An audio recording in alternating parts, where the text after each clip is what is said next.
Hi, welcome to the Wired and Rewired podcast all about the hit HBO series, The Wire. I'm Chris, and this is my 1,000th time watching The Wire. And this is Ellie. It's my first. If you're new to the force or a longtime veteran, we think you'll find something here to enjoy.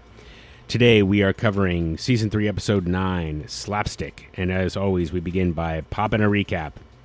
Responding to an officer's call for help, McNulty and Prez turn down the wrong alley with unanticipated results.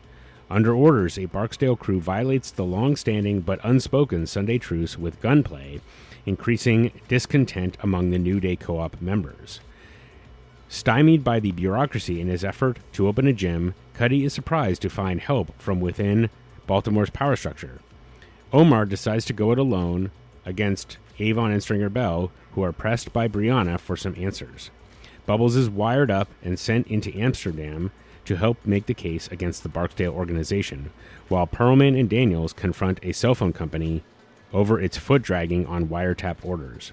Proposition Joe goes to Vincent in an effort to broker peace between Marlowe and Avon, while a murder in Amsterdam presents new challenges and further divides the Western District troops and their allegiance to Colvin. Councilman Gray tells Carcetti he's running for mayor and offers him the council president slot on his ticket. The episode was written by David Simon. It was directed by Alex Zakareski. That's definitely a Polish name, or certainly Central European. And it's got Zakrzeewski. Sounds like you did it. Okay. Sounds about right. Yeah, I'm never sure. Better than I could do. And it premiered on November 21st, 2004, and that will come into play, interestingly, a little bit later. Mm-hmm. But that covers the background of the episode. So, Ellie, why don't you bust out that epigraph? While you're waiting for moments that never come, said by Freeman. Mm-hmm. Spoiler alert. There's a life lesson there. Oh, indeed. Not that anybody watching along and that has been paying attention to our episode be like, oh, I know where he's going with this one. But anyway.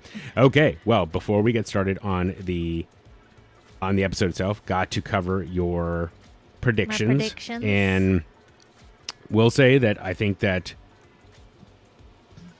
you did quite well this time. Sorry, I'm looking at I'm like, who the hell wrote this? And except it's me. So Carcetti. So you had Carcetti is nothing much yet. So I'm going to give you credit. Okay. Nothing much yet. He did have a little bit of an interesting thing, but you said he had a breakout. He would have a breakout moment as a compassionate leader, and so there was that conversation with Odell Watkins, but quite. So coming across so nothing in this episode. Colicchio is going to go to Burrell now. So this one you were on. I think you're on the right track. You had the wrong players. Yeah, wrong. What is it? Wrong in the clues. You had the wrong room and the wrong murder weapon, but you had the right idea. So but yeah, Herc going to the police. So I kind of feel like you were definitely were on the scent. So I feel like you get some credit there. The detail will find Bernard. Boom, got that right on the money. Dante is going to try to go after a job in Amsterdam to prove something. So this is. Again, like one of my favorite podcasters, park their car in the same garage, like right church, wrong pew in this one. So he definitely wanted to prove something to Omar, even though Omar rebuffed his efforts. Yes. So Barksdale, he will have to go after Marlowe. So nothing directly between the two, but he's still playing. They're still kind of dealing with that. Yeah. And so Prop Joe's trying to settle it before it turns to that. But. Right. Marlowe is not going after Avon, or is not done going after Avon. So that, which again, kind of nothing's directly seen, but it was kind of spoken. So I think that's Vincent right. kind of says something to that effect. Yep. Marlowe will take out one more Avon person, so did not go as planned. But then all out war, and again, nothing to be seen about that. So it's a little bit early, at least nothing yet at the moment. But Avon's soldiering up, definitely yes on that. So it was a subtle part of the scene. We probably won't cover too much, but hiring East Side muscle.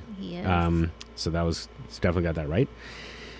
Keep going. Avon is going to keep the secret of Stringer killing D'Angelo, but is going to work on pushing Stringer out. So, which is definitely, you had that right in that, he had to face Brianna's. And, that reminds me, I'll have to dig this up, but you said back in season 2 that Brianna was going to find out and she was going to be pissed.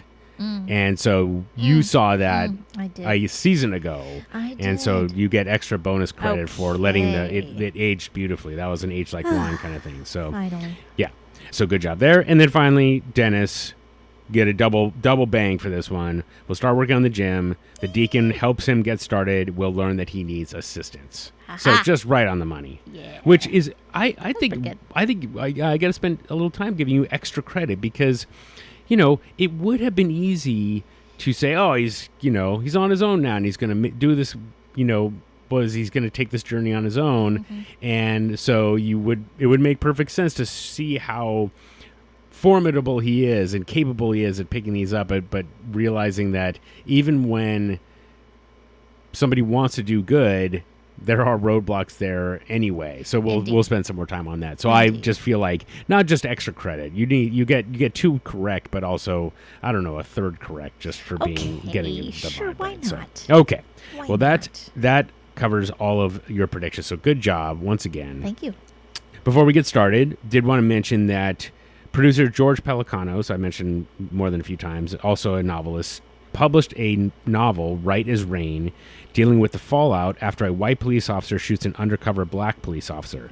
Much of Prez's situation is drawn from that novel, including several direct lines of dialogue. So there you go. So just an interesting, as I've mentioned a few times already,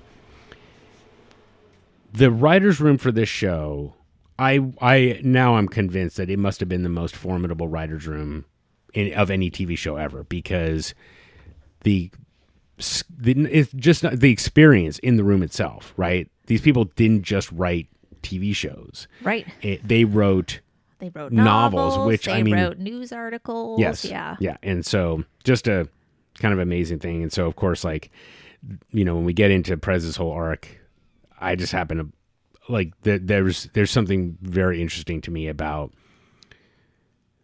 the depth of what went into it, and I just feel like it, maybe another TV show would have gotten it right, but this is the way they carry it is really something. So, okay, enough about that. So that was any questions before we get started? When am I going to see Bunk again? God, that's a good question. Him.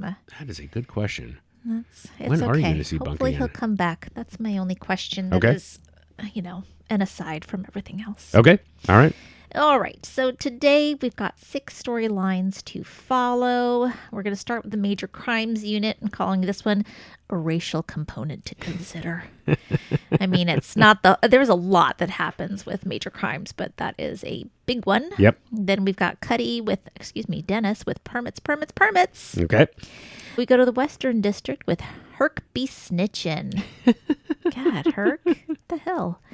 Next up, we're going to get into politics with Carcetti for council president? Question mark.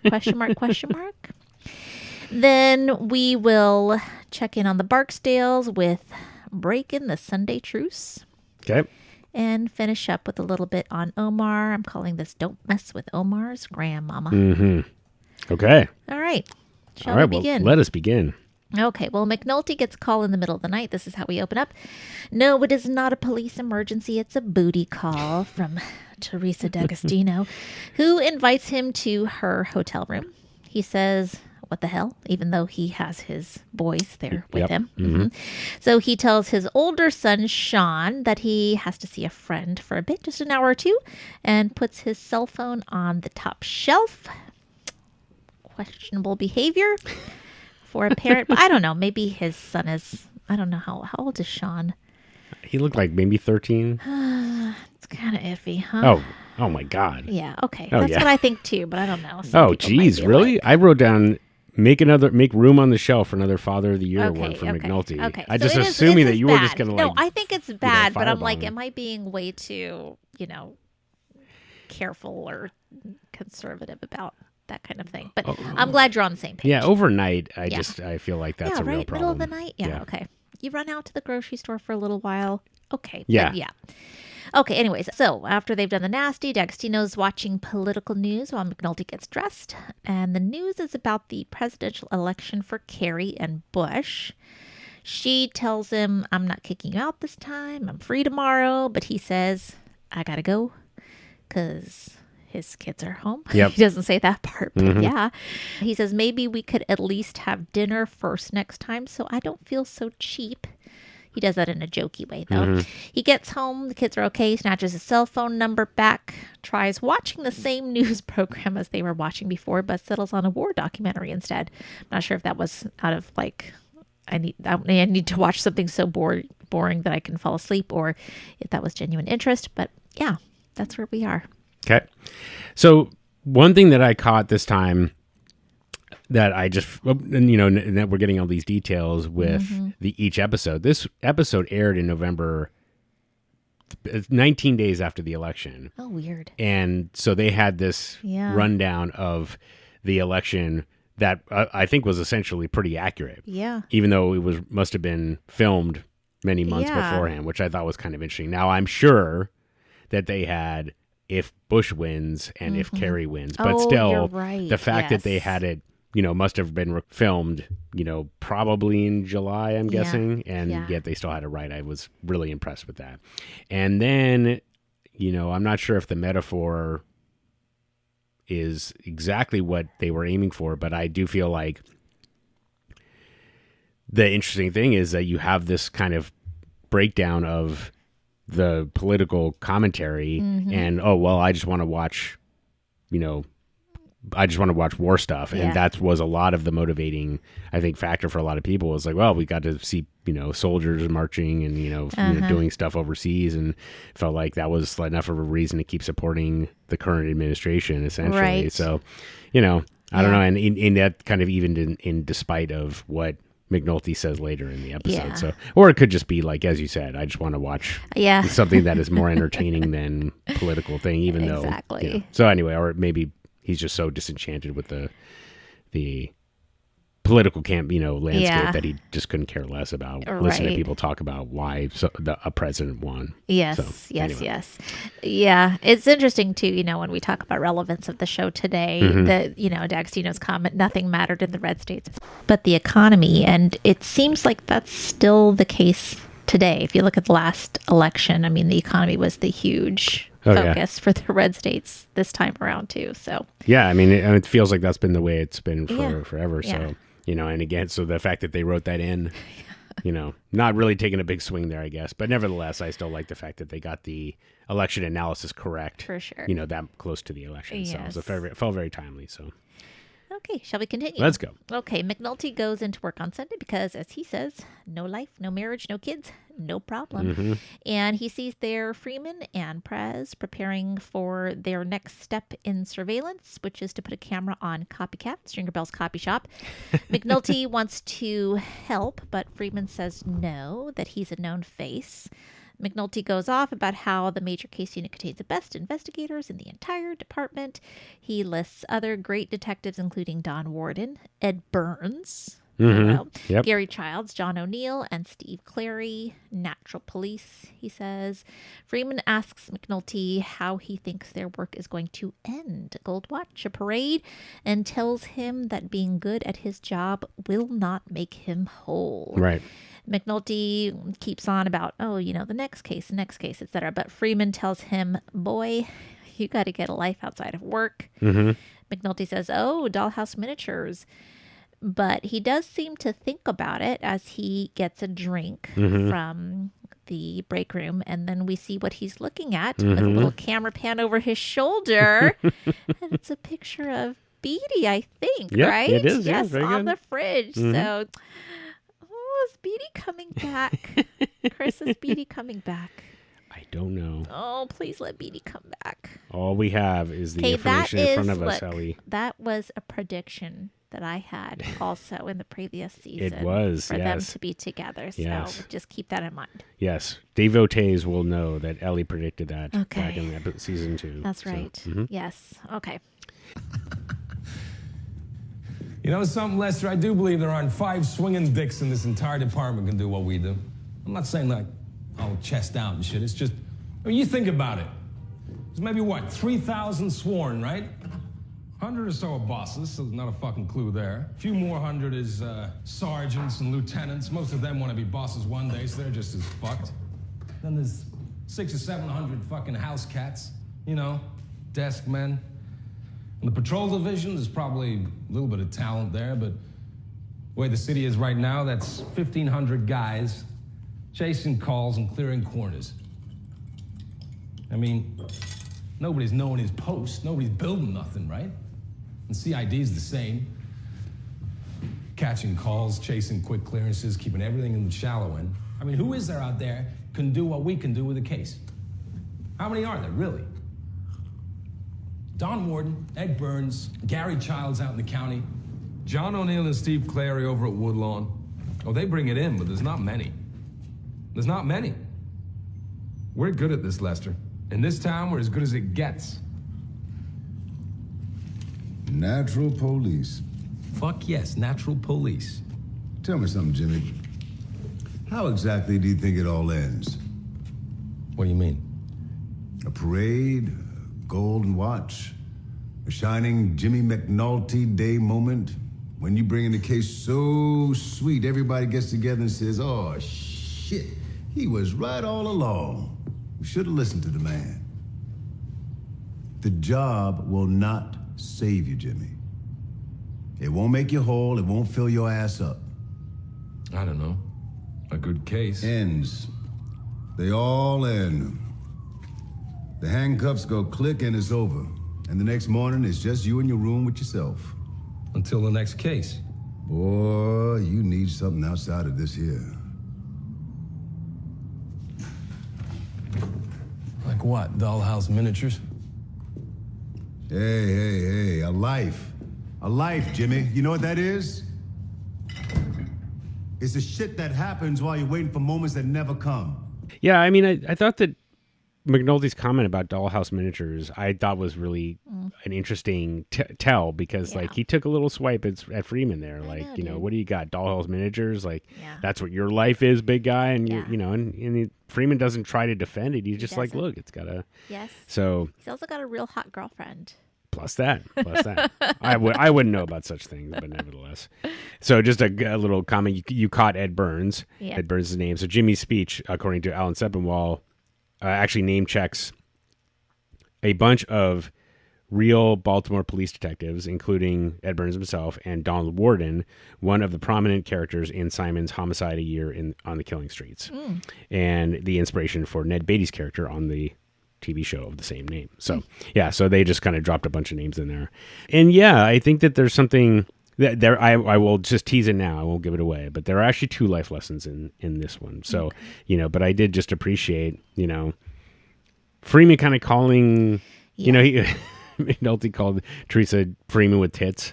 And here McNulty's all like puffing his chest out, thinking that he's, got it all, figured out, and Freeman calls him on his bullshit, tells him your shit stinks. So exactly. And I should mention, this is where the epigraph is said. Exactly. Yeah. So. Okay. Daniels meets with them that morning, I think. I don't think it's the next day, but I couldn't really tell.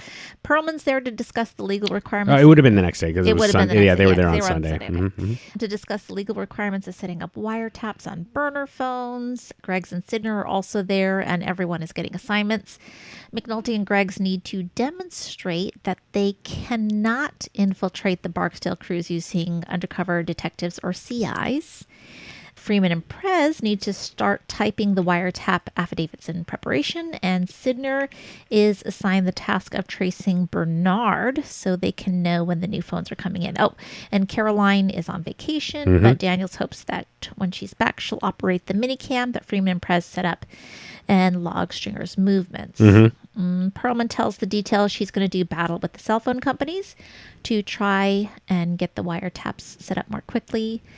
Daniels reminds the unit that the wiretaps will be short-lived. Even when they do get them up and running, it's a race against the clock, he says. After the meeting, McNulty tries to call D'Agostino again. Thirsty?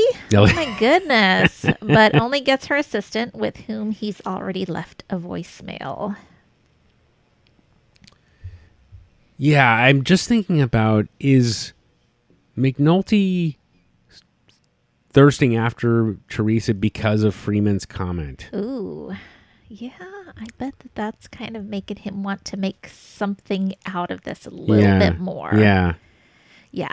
Yeah, I mean, even although it was already, the seed had already been planted because he was like, I would like to do something other than just have sex, which is kind of interesting. Right. Well, then you get Kima's comment a little bit later here, too.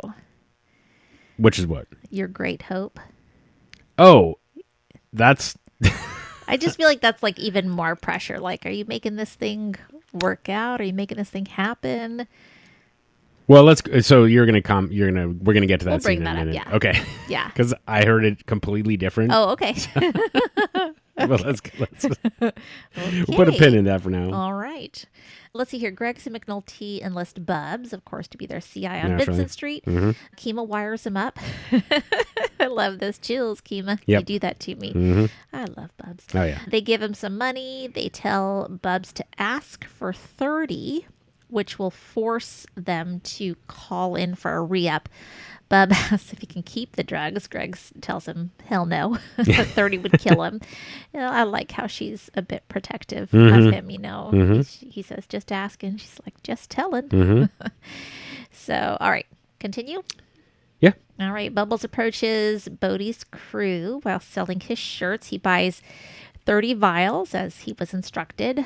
Bodie wants to know how he has that much money, how Bubs has that much money. And he says, hey, I'm in a cash business. And Bubbles even gets Bodie down to $275 for buying in bulk. He tries for $250, I think. Oblige, man, oblige. These ghosts, you know? You tell a friend, okay? Too hot for them black teas, right? Tell Papa, what you hawking? Body bags. All right, let me get 30 pills. 30? Where the fuck your raggedy ass come up with 300 in motherfucking cash, man? Well, I've been selling these t-shirts for weeks now, you know. I mean, I might be raggedy, but I'm in the cash business. You want my money or no?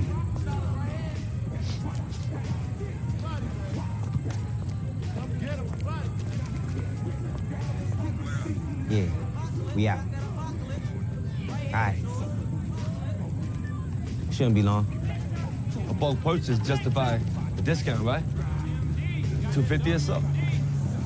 275. And a couple of them whiteys. That'll work. Buff just made another 25. Teresa D'Agostino, please. No, I'll call back. McNulty's impressed. In the meantime, again, his thirsty ass is trying to reach D'Agostino. Yeah.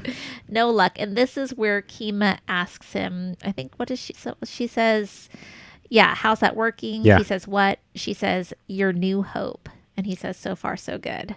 Okay. So what did that make you think? I heard it as your new hoe. Oh, no, it's hope.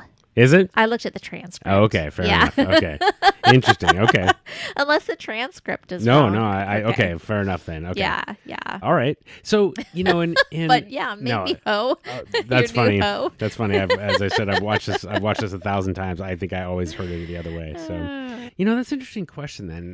Now it actually throws me completely off because it's just a little bit more real from Kima than I was expecting. Yeah. So I know. We'll have to look actually again and see, do her lips close on the P at the end of hope?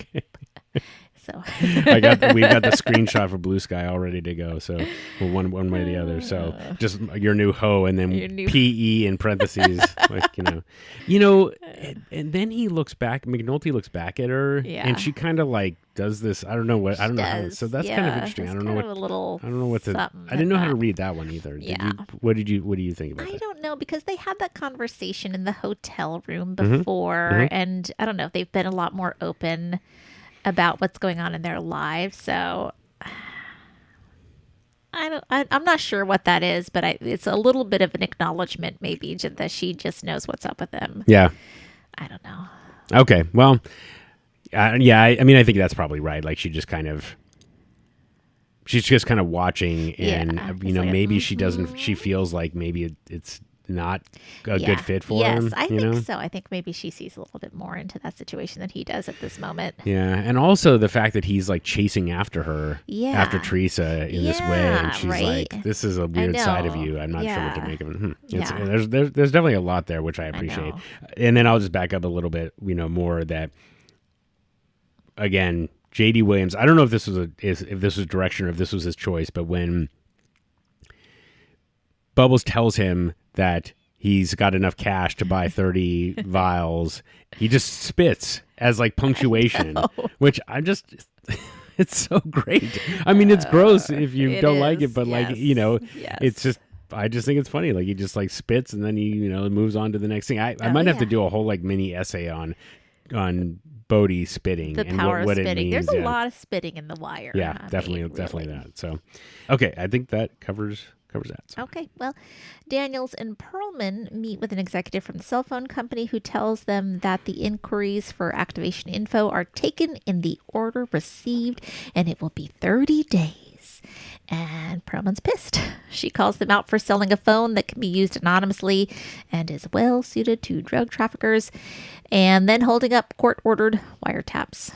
And the guy says, hey, we do the best we can. Daniels says, in the way that only Daniels can say it, this is bullshit. Yep. Then we get more BS from the executive about how, all these phones are for young people, poor college students, which Perlman does not buy. She's like, well, college students can afford college. How are they not affording a cell phone? Good point. She threatens the company with a public statement that they are deliberately protecting drug dealers from investigation, and the executive quickly caves in and promises a 4 to 5 day turnaround instead. So, good job, you guys. Can't be done. Excuse me? Well, the activation information you're going to want, that stuff's not accessible from the business office until it goes to billing. And that takes a few days, sometimes a week or more. But more than that, we have dozens of law enforcement inquiries every month. We get to them in the order received, and currently the turnaround's 30 days. 30 days? Let me understand something. Your company is in business selling disposable cell phones to people who don't have to give any subscriber information at the time of purchase, correct? Correct. They buy these phones, and as far as you're concerned, they use them anonymously, prepaying for their minutes. From the retailers, yes. And while they're using these phones anonymously for whatever purpose, they can't be monitored by law enforcement because your company can't react within a month to a court order for a wiretap. We do the best we can. This is bullshit. You're selling a phone that you know is effective for drug trafficking. Lieutenant, our prepaid inventory is there for young people, college students and such, people who can't afford a permanent cell phone plan. What college student can't afford a cell phone? They can afford the fucking college, they can afford the phone that goes with it. I resent the suggestion. Just so I'm clear, you're telling me that even if by some miracle we are able to get up on a drug dealer's disposable cell phone in time to catch him talking, you're going to take as much as a month to activate our tap. Well, if you have a problem with that, your office can contact our general counsel. That's all I can say. How about this? How about the state's attorney for Baltimore City calls a press conference on the courthouse steps to declare that Bay Wireless is in league with the most violent drug traffickers in the city, preventing their apprehension and arrest by law enforcement. 4 to 5 days turnaround. Best we can do. Good job. Yeah. Bay Wireless. Perlman busting out the, threat there. That one Yeah. felt good to watch that. I don't know if that's, she had that club in her bag the whole time, or if that's McNulty rubbing off on her from Maybe. kind of the season Or one. maybe she just felt takedown. emboldened by Daniel's "this is bullshit." Oh, yeah. Maybe it just got her going. There you go. Sure. All right. Well, next up, they meet with Reese.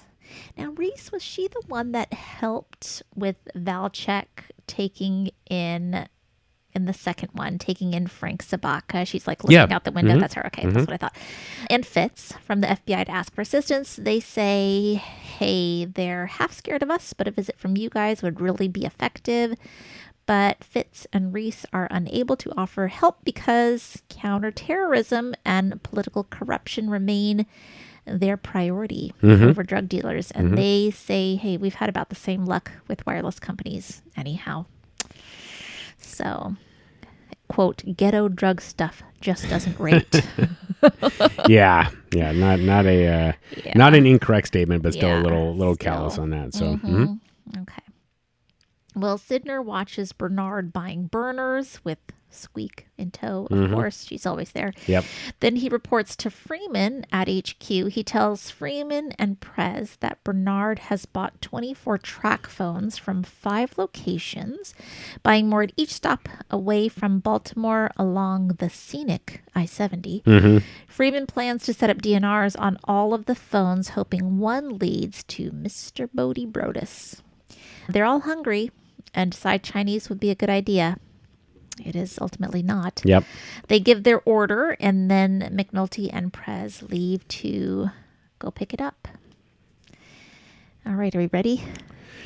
Are we ready for this? Is there anything you want to say before we move in? No, I don't think so. There was one question of...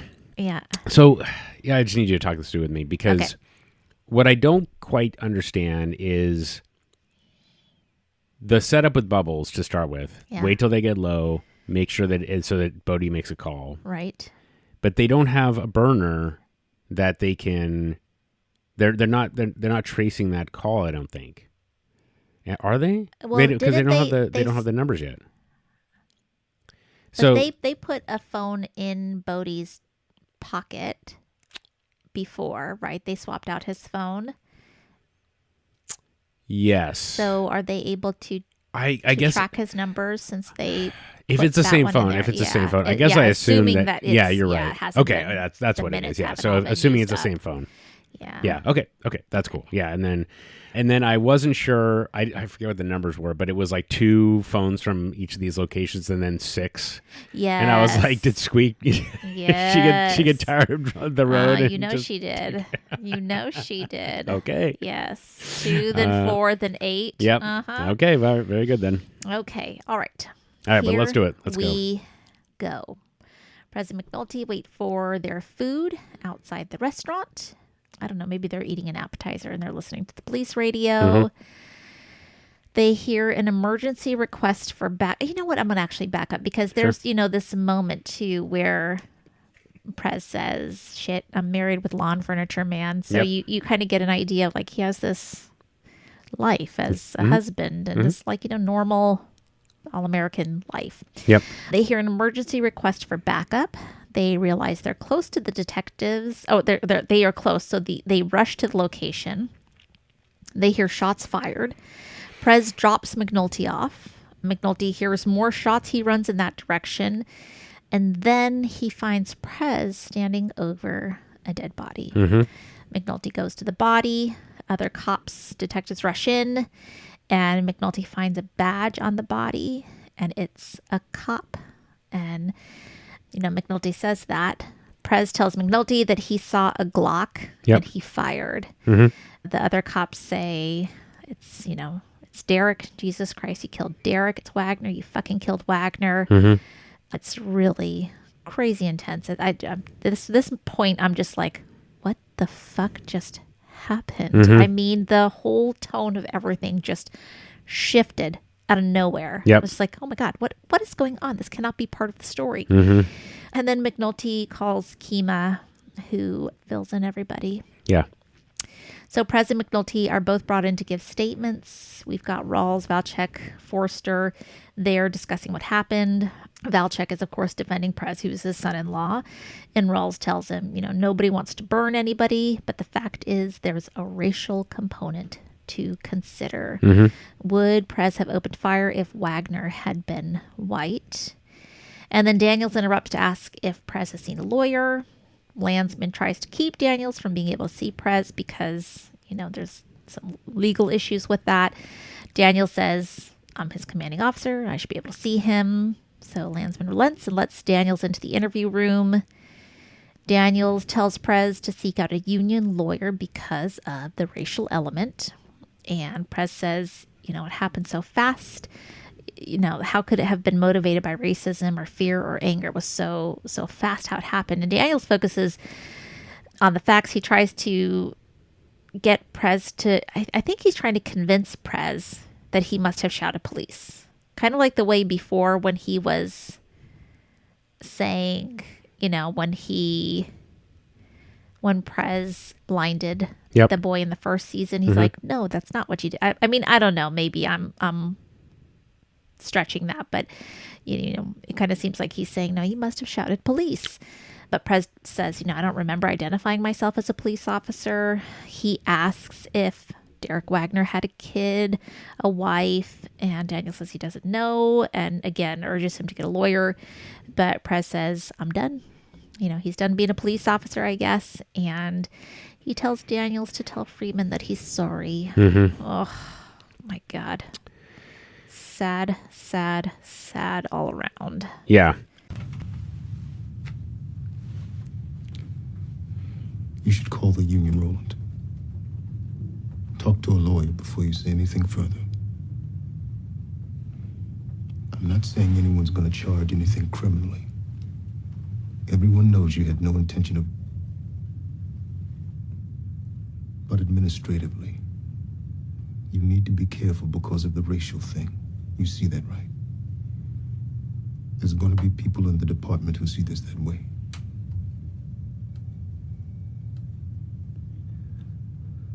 You see that, right?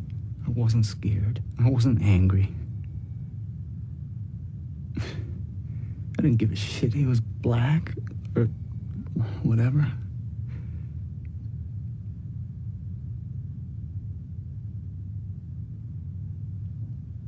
Or maybe I did. How the fuck do you know if that's in your head or if it's not? But you saw the gun. Yeah. Yeah. He turned toward me and...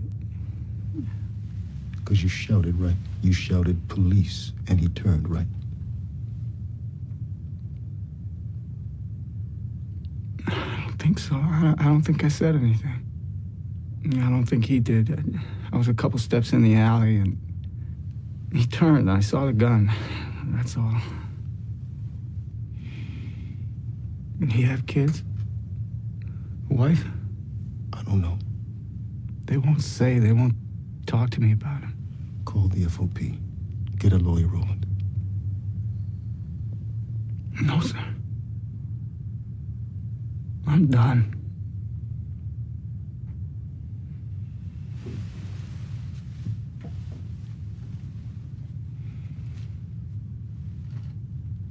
Let the lawyer talk for you.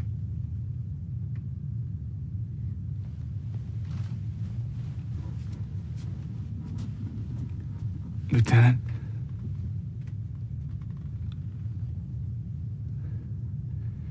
Tell Lester I'm sorry.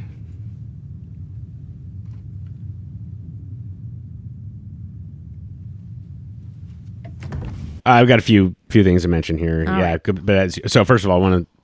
It's already we're in a sad place, but I'm going to bring you back to before the before times, and I wanted to ask you, what do you think about Prez opening the fortune cookie first? Before I highly am in favor of doing that. Okay. and then the fortune itself, pretty much straightforward, right? Right. And not a lot of symbolism to that. Yes. Okay. I just wasn't sure if there was some other comment being made, but I don't know. That's but a good He's like, question. "What's the difference?" And then his comment, "It always smells best in the car." I don't think there's much to that either, but I just do think that's funny that like you have such a banal comment, Yeah. and you're about to like this is about to happen to you. I just think there's something really, in your comment about referring back to season 1 when he blinds Kevin Johnson. Yeah. And you just think if Daniels doesn't step up then, Yeah. this doesn't happen now. Right. And it's just like the cruel twists of fate that happen. It It's is. it's kind of nuts when you think about that. I know it is, but had he not, like, Prez is the one that figured out the phone code, Yeah. right, in the last season, which was huge. That broke things way open, and I don't know that anybody else could have figured that out, right? It's just so interesting too, because like in these last couple episodes, we see Prez opening up and being silly, and like his humor being enjoyed by the other people there, and so, whew, man, they just knocked him down. Oh yeah. As a character. Yeah, and then the term 10-7 in police code, I guess it's a catch-all, but it means out of service. Okay. So I guess you can refer to somebody if they're basically Yeah. unconscious or dead. He's 10-7. He's 10-7, so that was that. Okay. You know, I appreciate Kima, the response when McNulty calls Kima. Yeah. Again, without music, Yeah. it would be. I just feel like it would have been so much easier to include, a violin or whatever. I'm not a musician, so I don't know. Right. But like just something to help, accentuate the emotion. But McNulty calls Kima, says Prez shot a cop. Yeah. Something, and he provides detail, and she's like, "What?" What? And then Yeah. she, that's it. She's like, That's "I'll all she call you says. back later." Exactly. She looks at Freeman. There's like a little zoom in, and then they're focused on Daniels, and it just like there's just so much. Yeah. If you just really focus on what the faces are doing, it just really hits you hard. For sure. And then, so Daniel's coming in. So again, this is just one of those things where Daniels he's just a consummate professional, right? He's like, what are the important things that I've got to cover right now, right? And it's like, okay, well, I've got to make sure, he understands the law component of it. Landsman's not telling me anything he doesn't know already, Right. And he's like, has he seen a lawyer? And then he goes in, right? And he just like. Landsman's talking to him, and he's just like, dude, whatever. Exactly. Just get out of my way. So first of all, he calls him Roland, which I really appreciate. Yeah. Like he just kind of switches to this humanity. Yeah. He recognizes, Prez as this person now, not a detective anymore. Yeah. And, I think you're right. Your read on it is that he's saying, you shouted police, right? Yeah, because he says, because you shouted, right? And Prez isn't trying to cover his ass anymore, so he's like, I don't know. And then the comment of, how do you know if that's in your head or not? Yeah. Oh exactly. my God. Yep. It's kind of what we talked about a little while ago, a couple of episodes ago, about like, you don't necessarily know what these biases are. Right. And, Prez is working alongside all kinds of people. Exactly. So clearly he doesn't harbor any racial animus, at least on any kind of regular level, but who knows if you have this like deep-seated thing. So, and that comment is like, it just makes you doubt everything. Like, why did I do this? You're just,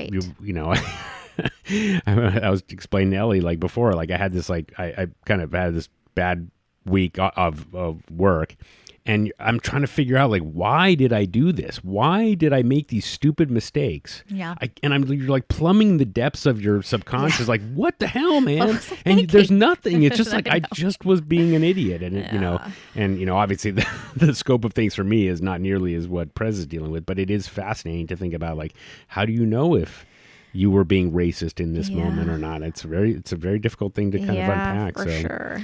And then this time, tell Lester I'm sorry. That line just absolutely crushed me this time. I know. So, and then, Daniel's walking out, right? Yep. He just is covering for Prez, not, I think, because the two comments were connected to me.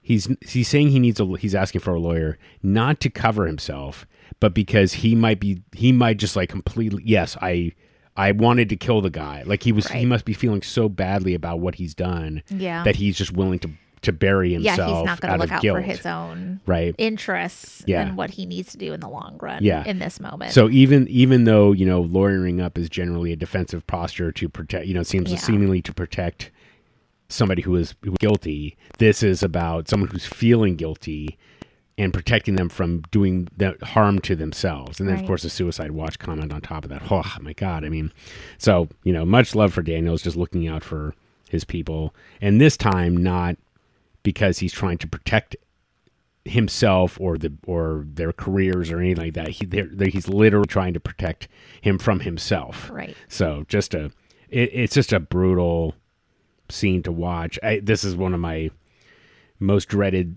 scenes of the entire series. Man, I can understand why. Yeah, and then of course I do it, but of course I really appreciate Valchek. You'll back him, right? And he just doesn't respond. Yeah. So that's what just happens next. I didn't mention Oh, that. I'm sorry. Yeah, that's Yeah. okay. But yeah, we should mention Daniels asks Rawls to assign an officer to stay with Prez overnight because he's considered a suicide risk. And then the Valchek asks Daniels if he's going to back Prez over the racial issue, but Daniels kind of only stares at Valchek in that moment and checks in on McNulty. McNulty sits at his old desk, and Vernon, Holly, and Landsman are discussing the shooting, and we overhear Landsman tell Holly that the victim, Wagner, was a 6-year decorated veteran who was 16th on the current sergeant's list, and then he mentions Prez's, quote, flakeouts as an officer, and that he's remained in the department only because of his daddy-in-law, Valchek. And the prevailing opinion is that a decorated officer was killed due to the incompetence of a more inept officer. It's sad. Yeah. It's sad because they just don't know all that, the good stuff that he did. What a clusterfuck. How many years on for Wagner? 6.5. 2 commendations. 16th on the current sergeant's list. Pretty much the exact opposite of that goof in there. You know what's in that guy's jacket? Motherfucker flaked out. Shot up his own radio car. They were going to charge him with false report until Valchek weighed in. You know he married Valchek's daughter, right? Fucking goof had 9 lives behind that shit. Yep. Yeah. And McNulty's kind of listening there, and there's something interesting to me about his response. So obviously, he was never somebody, I think, that, what's the word?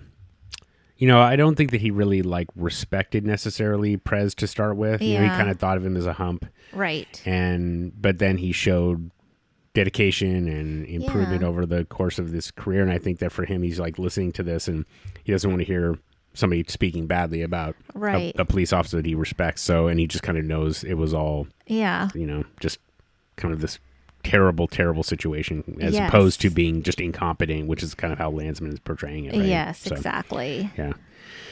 Anyway, and then one last thing I forgot. This is this is completely ridiculous. It couldn't matter less, but on the DVD menu, believe it or not, so they they'll show scenes from the episodes, right? Is kind of in the background, you've seen that. You remember DVDs, right? I remember them, yes. And there's that shot of McNulty holding his gun and pointing it down the alley, and it actually shows the McNulty pulling the trigger in the menu.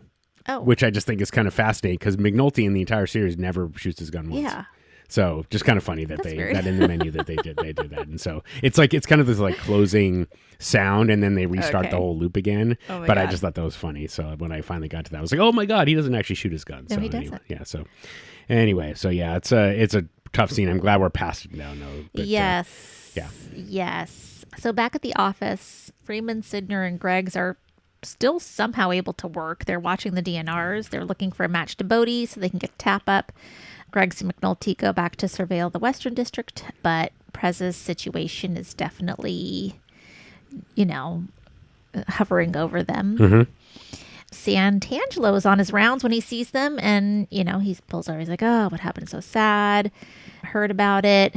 And McNulty asks him about his new gig and is maybe a little surprised to hear how positive Sandy is about it and the lack of stress that comes along with his new role. And kind of, I like how he's like, I couldn't be happier. All those years knocking my head against a wall in homicide, and for what? The same fucking pension with twice the heartburn. Yeah. Which is just like a little stab at what McNulty was all, blustering about earlier in the episode. And then McNulty finally gets a call back from D'Agostino to have dinner. So he's going to do that. Yep. Yeah, the pieces for McNulty, when you kind of zoom out, are really falling into a place, it seems like. So It does. He travels to Washington to have dinner with D'Agostino. They talk about where they grew up and what they do for a living. Politics obviously comes up, including the last presidential election, which McNulty did not vote in. And why? Because that doesn't affect what he's doing, his job, his day-to-day life. And it is a very uncomfortable dinner. Oh, yeah. It is not a lot of conversation, not a lot of eye contact, not very warm at all. No, and it's I'm laughing because of the prevalence of true crime these days. Yeah. Like, can you imagine Teresa D'Agostino these days? She's been listening to true crime podcasts for like, every waking hour of her day outside of work. And then she gets to go and have dinner with a cop. She's like, oh my God, this is like meeting a rock star. Oh, I would hell think. yeah. So, I'd be but back all then, about it. Yeah. So, but this time, yeah, I don't know if I would call it contempt, but just kind of like, so you became a cop. Yeah. Right. And it's just like, ugh. Yeah. God, that was your career choice. So, I know. And, there's something that I think the part that kind of stands out to me that's interesting is presumably Elena is the girlfriend that got pregnant, right? I would guess so, And so there's that. And then he becomes a cop and becomes a really good cop. Right. Which I just think there's something really fascinating about that is, some people just have this, either it's a drive unto themselves or they find the right environment that encourages that. Maybe for whatever reason he found out he was good at being a police officer, being homicide. Sure. And so he just ended up like, so despite essentially having a shortened educational career, he found something that he was really good at. In a way, like same kind of thing we talked about with Prez way back. It's like, you throw Prez into auto or auto theft or whatever, and he sucks at it. But then you get him next to Freeman and doing all this paperwork stuff, and he is absolutely a brilliant police officer. So it's just a very fascinating reminder that you put somebody in the right environment and they can excel, but you can't. You can't expect a fish to climb a tree or whatever. Right. So anyway. Yep. You can't expect a fish to know the difference between Bush and what's his name? Yeah, exactly. I mean, and that part really hit home, of course, is that you have this woman who her whole life is politics. Right. And I have to agree, I tend to agree. Like we pay a lot of attention to presidential politics and stuff, but really, how much actually trickles down to our day-to-day lives, probably not that much. Yeah, it's not for most of us. And so, but for her, it's like he's just, of course, like demeaning her entire, reason to try. For sure. So anyway. Yeah. Well, he's left alone in Washington, and we finish up with Prez sitting alone in the unit's wire room. Mm-hmm. And that is Major Crimes. Yep. All right. Ready to move on? Did I have one more? I thought I had one more thing about Teresa, but I guess no. The only thing I was thinking about was like, did it remind you at all of the dinner between D'Angelo and Donette way back then? Probably not, but No. I did catch a little bit of like, So, okay, well that's it. Okay, let's go on to Dennis, 'Kay. who has hired I think he's hired the landscapers that he worked with before to clean out this, kind of disused building so he can convert it to a community boxing gym. And the deacon visits on his way to church, and he's impressed with the progress. And he tells Dennis that all he needs are permits, which Dennis had not even considered. Permits. So Cuddy spends the next day trying to get the permits, and there is a lot of jumping through hoops that he is not prepared for. What zone he's in, need a registered architect and engineer, floor framing plan, 6 copies of your fire protection plan. And he just doesn't know what he's doing. He goes back to the deacon, who puts him in touch with Reverend Frank Reed. And Reed says, "Did you use my name? Apparently you need an influential name as backing to get permits." I like Dennis says, there was a time I used Smith & Wesson. Yeah. And he says, "No, I'm just joking." So Reed then tells his secretary to ring up Delegate Watkins. So this is kind of interesting. Watkins coming into this storyline is not something that I expected. So Watkins meets with Dennis and puts him in touch with Marla Daniels. This is getting very interesting. Threads running together. Watkins supports Dennis's efforts for the gym, and the gym will be in the district where Marla will be running against Unetta Perkins, who we still haven't met because she's never around, which is the big deal about her. And I guess Reverend Reed is a really well-respected reverend in that district as well. So that helps. So, yeah, that's how things are going for Dennis. It's looking like he's getting some help. Yep. Gonna get that boxing gym together. I ain't gonna lie to y'all. I don't know about nothing except the boxing part. That's all I was thinking. Were you a pug? Yeah, I was. I got sidetracked, though. Well, Reverend Reed seems to think you'd be quite a draw for some of these corner kids that we got. They didn't think so downtown?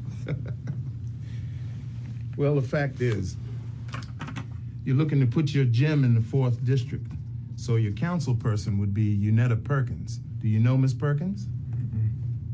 Well, few of us do anymore. Few of us do.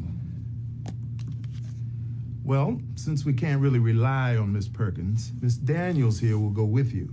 She's here because constituent service is the life of a city council person. She needs to get a taste of that. At least I hope I do. If you don't mind me asking, Mr. Watkins, why are you doing this? Do you know who Reverend Reed is? Well, the voters in my district do. Yeah, I'm just going to say, well, so 2 things, I guess. The first one, it's very small, is Dennis's comment, how y'all regular folk get it done around here. I just like, Yeah. what a line. How you get it done. Yes. I just, captures so much. Yes. And then, we talked a little bit about permits before and how permits can be like really, what's the word? Onerous, right? Yes. Like it's just, oh my God, do I have to do this? Yes. And, there's certainly a lot of truth to that. But on the other hand, I come down on the side of like, the reason that these permits exist is because, Seattle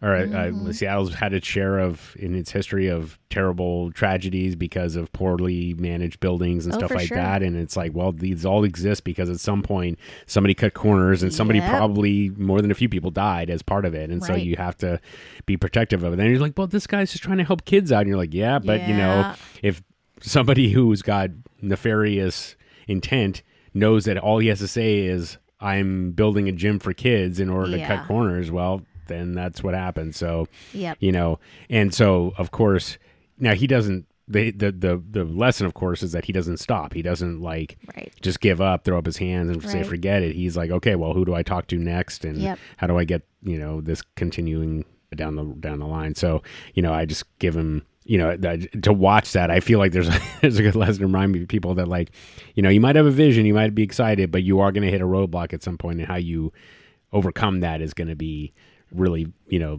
really going to tell the tale about how well you execute on the thing. So anyway, so I just, enjoyed watching the journey, even though it was pretty dry. Yeah. So, and I do too. And his little fist bump at the end. Yeah. After he says bye to Marla. So good job, Marla, and good job, Cuddy. Yes. Dennis. Yes, I'm excited for these storylines to come together and kind of what happens there. I want to see. Okay, so let's move on to the Western. Oh my God, Herc Be Snitchin. All right. So the Deacon's next stop is the Western District to talk to Bunny Colvin, and they discuss Colvin's creation of these drug, tolerant areas in his district. Colvin says, hey, I'm retiring, and when I do, others can decide whether to keep this going or not.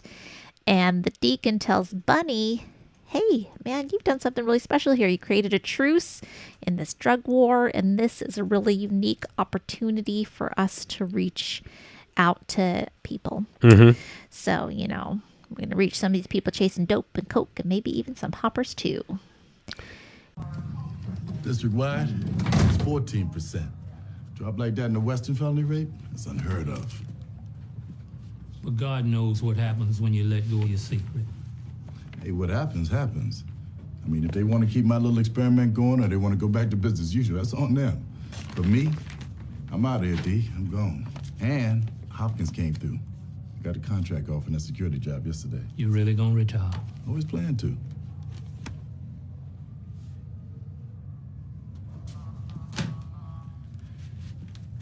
What? You started something. You ain't gonna finish it? What you mean? On a battlefield, you can't do much to help anybody with anything. But you manage a truce, Bunny. And making the game street legal takes the heart out of it. Keep it going, we're gonna reach some of those people chasing dope and coke, and maybe even some hoppers too. You might have that. Well, what happens when you turn your district over to the next man? Or people get wind of this thing, and there's no one to defend it? What then? Yeah. Yeah, I mean, it's quite interesting to think about how the deacon called it the world is hell or whatever, Yes, and exactly. now he sees Hell on opportunity. earth. Yeah. So it's fascinating to think about that, but of course, like in both things can be true at the same time, right? Correct. You can have this like terrible environment, but at the same time, there's opportunity there. So That's right. And the deacon sees it. So Yeah. Well, Carver and Herc come across a dead body inside Amsterdam. And Carver tries to convince Herc and some other officers to move the body, so to move it outside of Amsterdam so that homicide will not find out what's going on inside Amsterdam. He even tries to get him to, he tries to pull the stripes on the arm thing, and Herc's like, no way.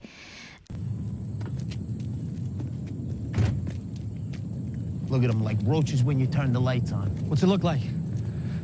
Head and torso. You got 2 casings over here. Hold the call. So much for the no violence in Amsterdam theory, huh? Herc.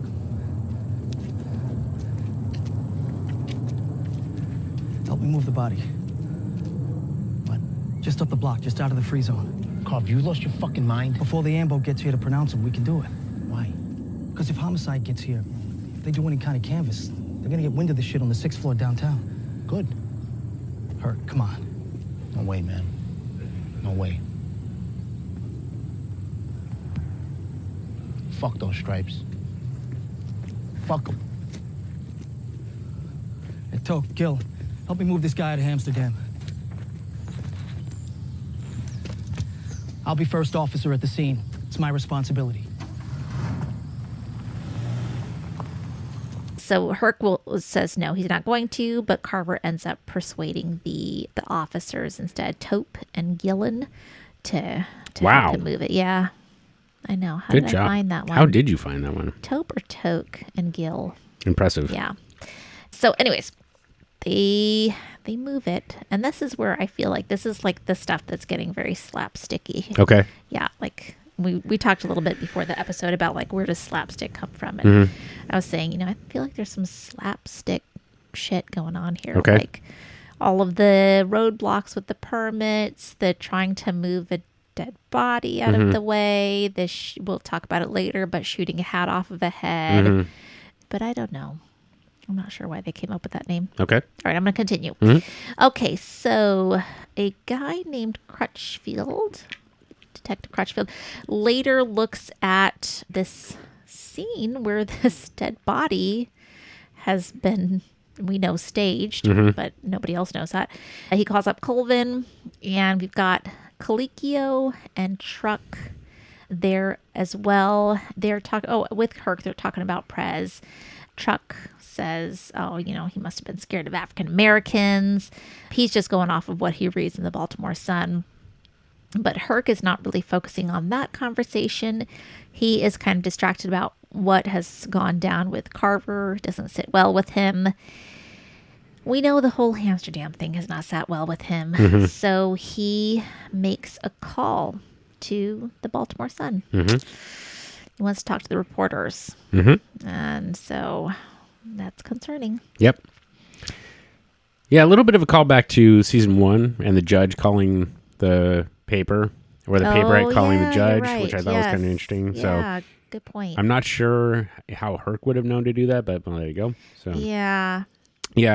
I mean, the question about Herc is, does Herc is he doing it because Carver has kind of gone around the bend a little bit, right? Like Yeah, he's in his basically, opinion, yeah. yeah, he's just gone too far, and He's now this too far to move a body. Yeah, and now like he's kind of worried that his partner's gonna, just do something really dumb in the future, Right? Maybe. So yeah, it's I don't know. It's interesting. Yeah, I mean, I don't know. It just seems to go very much against that whole brotherhood mentality that we see in the police.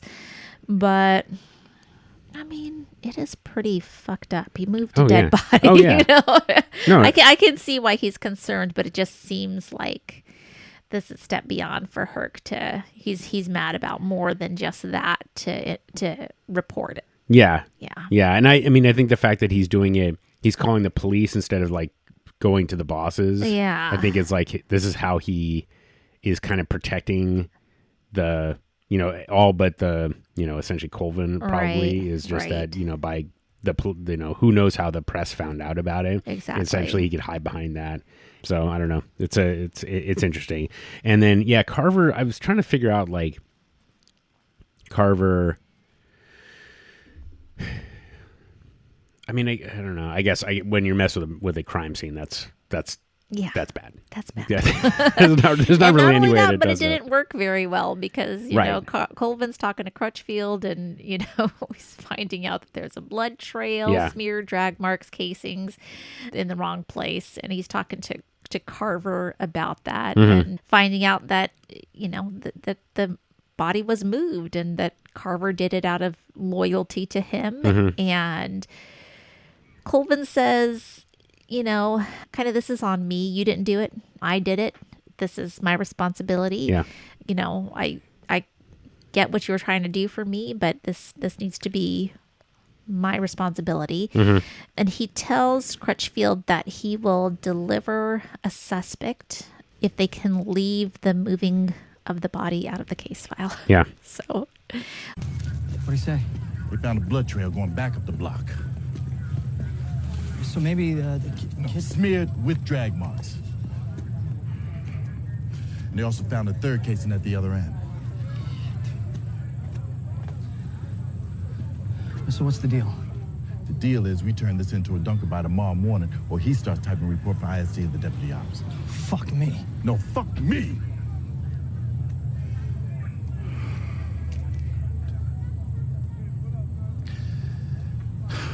You didn't move that body, Sergeant. I moved the body. You understand? Look, I respect that you did what you did on behalf of what I'm trying to do down here. But the responsibility's mine. So what do we do? Colvin meets with the crew chiefs in Amsterdam. And he tells them, hey, the rules got broke. We did what we were supposed to do. They were good on their word, but you guys didn't keep up your end. And they're like, hey, no, it wasn't my guys. And he says, I don't care. Oh, yeah. Somebody brought a gun in here and used it, and somebody died. So guess what? I'm going to close down Amsterdam if somebody does not get turned in, if the murderer does not get turned in. And we are going to go back to the corners, and we are going to make your life a living hell. Yeah. So we shall see what happens with that later on. I'm saying the rules got broke. My people kept their promises. They did what they said, and they was good as their word. Y'all ain't keep up your end of it. Wasn't my people. Look, I ain't making those distinctions right now. The fact is, somebody brought a gun up in the free zone and used it. And both those things against the promises made. Now, I can't justify this shit if I got dead bodies up in there. So, what I'm saying is this. Come tomorrow, if I don't have a shooter in bracelets, this whole Amsterdam affair is over. It's finished. I'm gonna take my people back up on the corners and we're gonna fuck y'all every way we can. You hear me? Yeah, it was good while it lasted, huh? You had cash on the barrel, and you ain't never need no bail money. And hell, I had clean corners everywhere I looked. But all that gonna be gone tomorrow. Unless y'all bring me my shooter.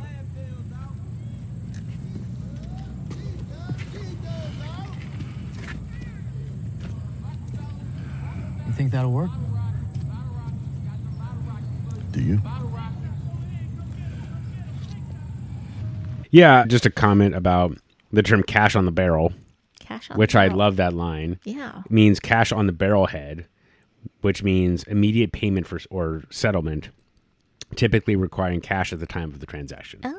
So essentially, like cash on the barrel, I guess just means like you just got Yeah. like, you're not working in, I'll call on it the cash. barrel. Drugs Yeah. are a cash business, but nevertheless, it's just more like Right. you've got cash money and it's Yeah. not going out anywhere. Yeah, and things exactly. like It's that. so easy. Yeah, no, you don't need no bail money. So his speech to the crew chiefs, just I'm not making any distinctions, Yeah. and we're gonna fuck y'all every way we can. That's I just right. goddamn that is like, okay, what do you need, boss? I will, I'll give you. I mean that and he's and it works. So it's good stuff. It is. Okay, so I think we're ready to move into politics. If you are ready, I mean, do you need to close that out with the stringer? we're going to come to that okay. when we get to Okay. Barksdale. Well, then let us the let us Barksdale let us go to the organization. politics side. Okay, let's do that. So Carcetti meets with Gray and learns that Gray is gonna announce probably next month, get out early, start raising money. And Carcetti asks, hey, what's your campaign going to hinge on? Gray says, I think education. I'll be the education mayor. Or he says schools. So, not like a lot of oomph behind that. Right, but right. Okay. And so he starts saying that he's going to try to get some help from Odell Watkins. And Carcetti gives him a little advice, tells him to be subtle, be patient, so that you can get Watkins to split from Mayor Royce, right? That's kind of his advice to him. Charm the guy first, he tells him. See if he's willing to throw sunshine on your ass. And then Gray says, well, while we're at it, I thought maybe we could add you to my ticket. You could be council president, the great white hope, along with this emerging black leader. So he doesn't say that he'll do it, but Gray tells him to think about it. So there we are. Yeah. Move along. Carcetti, like if you really are, just got to pay attention to like how he's basically pushing Gray in a direction. Yeah. And then, I know. it's just, he's really manipulating. He is. Yeah. He is, with the advice that he gives and everything. All right. Well, Carcetti and Gray meet with Watkins to discuss this, witness protection idea that but really Carcetti has. It's Carcetti's baby. Carcetti convinces Watkins to offer funds in order to persuade Mayor Royce to start the initiative. And he kind of says, kind of having a hard time getting him involved. He doesn't really listen. And Watkins is like, yeah, I know it. And so, it's like Carcetti is feeling out Watkins on Royce and seeing if he can kind of just keep driving the wedge a little bit more and a little bit more. Yeah. Yeah. Yeah, exactly. And, meanwhile, Gray is just, almost silent the entire meeting. Yeah. And Carcetti is probably not that interested in solving the problem that he's there with. It's more about just getting in good with Watkins. Exactly. And just showing that, Royce doesn't really care about these things. He's not really doing anything about it. Yeah. And getting, Watkins to agree with him on that point. Yep. Yeah. Ooh, man, the shenanigans in politics. Yeah. All right.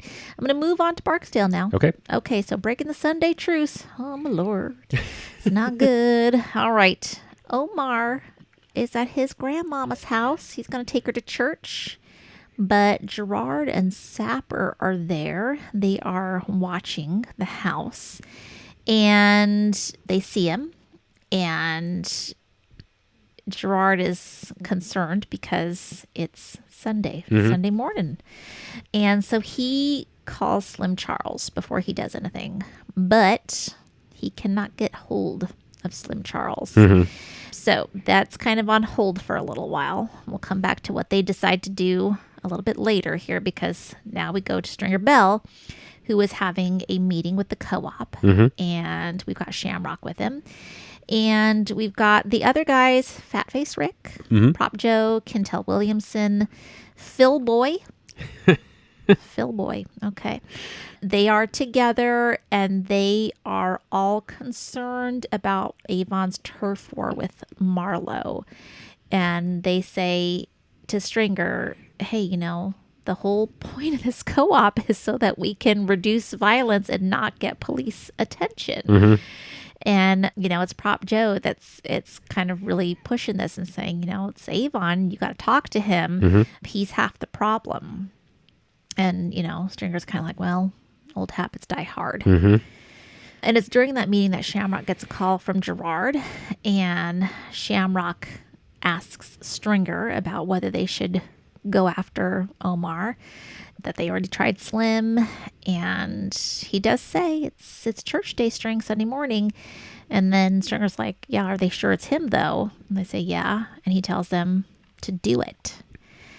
And so they do. They open fire, but Omar kind of pushes his grandma into the cab and covers her body. Her crown gets shot off her head, and they are able to escape. Yep. Yo, is that him? Shit. If it ain't, we'd only be wasting a bullet. Only problem is it being Sunday morning and all, Who you calling? Slim Charles, man. You told me we supposed to bring our beefing before the group, right? Here it is, you won with the young boy Marlowe over Cornish. Marlowe ain't in the group. Be that as it may, all this shoot 'em up shit is bad for business. We got cops on half the west side corners. And what corner they ain't holding? I can't have my people standing on for fear they're going to be mistaken as one of the Barstow people and catch a bullet. Look, man, I tried to talk to the young buck myself, but... You tried talking to Avon, because that's half the problem right there. No doubt, exactly. Nigga probably sleeping in.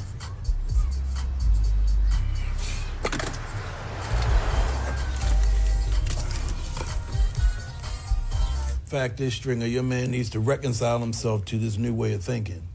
Now, you could remind him that, like everyone else in this room, he benefiting from my connect and from the wholesale price we got by throwing in together. I mean, he know that. Come on, Joe. Well, so now we coming to him for help with a little something. He need to just back the fuck off and let the young gun keep his corners. And you said yourself it can't be about territory no more. Old habits die hard. Who this? Yeah, it's me. You want the house where the dude is, Talk, nigga. Shit, man, I'm trying not to use names. This Gerard, man. Yo, we on Omar. He gonna come out the house. As you know, I ain't trying to lose no niggas on them corners either, but it's a two-way street, Gerard and Saba got the sights on Omar. Tried to reach Slim and he ain't answer me. So? It's church day, Spring, Sunday morning, It shows him. Omar, yeah. All right, do it. Do it. It's not good. No. It's not good. They just made Omar real mad. Yeah. So Gerard again. So he's played by, the actor's name is Mayo Best. Okay. Which, if you search Mayo for Best. Mayo Best, you get a lot of Mayo products first, which I thought was pretty funny. Okay. And Mayo so Best now, actor. neither him nor Sapper have much of a IMDb profile, which Is that right? it's just fascinating because Okay. I mean he's so good. Where he's like, Yeah. we're at the house of the dude, and he's like, I'm not. And Shamrock's like, talk. Yeah. He's like, I'm trying not to use I'm any trying not to names. use any It's like- names. anyways, Yeah. that part's great. And then and then at the end, Sapper's like, yeah, that time I definitely hit him or whatever. And Yes. just like, yeah. So Yes. so and it's just it's funny because to go back and rewatch. So I guess this is my question to you about like, Yeah. You watched it a couple of times each episode, Yes, right? Do I you watched remember it how you twice. felt like the first time? You're like, what is happening here? Or A little did you bit. kind of assume that there was going to be, Omar was going to get shot at some point, or were you kind of like, did it catch you by surprise, or were you It did prepared catch for me it? by surprise. It caught me by surprise a little bit because, like, I did not. We got that information about Omar. They were able to find, from the source, the social worker, or no, whatever it was, somebody who is an administrator with social services, giving them info on Omar's family. I did not expect for him to have a living family member that he actually cared for in this way. So that was kind of the first shock. And then the fact that like she's there and they go for it. And I was kind of like, whoa. Yeah. Hello. Yeah.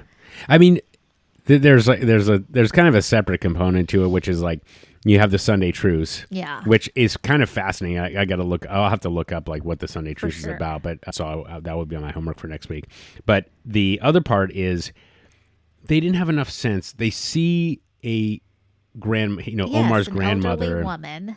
And they're like, no, we're still going after this guy. Yes. That is crazy. I know. Like, that's just like, forget the Sunday Truce thing. That's just, come on, man. Yes. What are you doing? Yes. So now, of course, like, we're going to hear more about that in a little bit. Yes, So, anyway. because Slim Charles later he's mad at them. He's like, how could you break the truce? Yeah.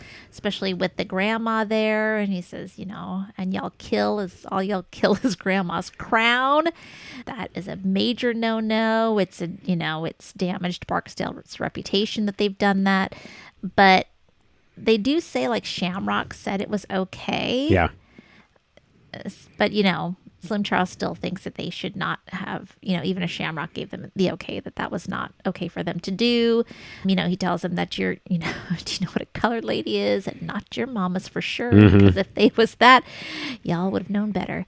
Yeah. So, he is very upset with them. Mm-hmm. I did look into the church, the Sunday crown, and I found out for Black women, Sunday crowns, their elaborate church hats are more than just fashion. They represent a powerful blend of faith, cultural identity, and personal expression.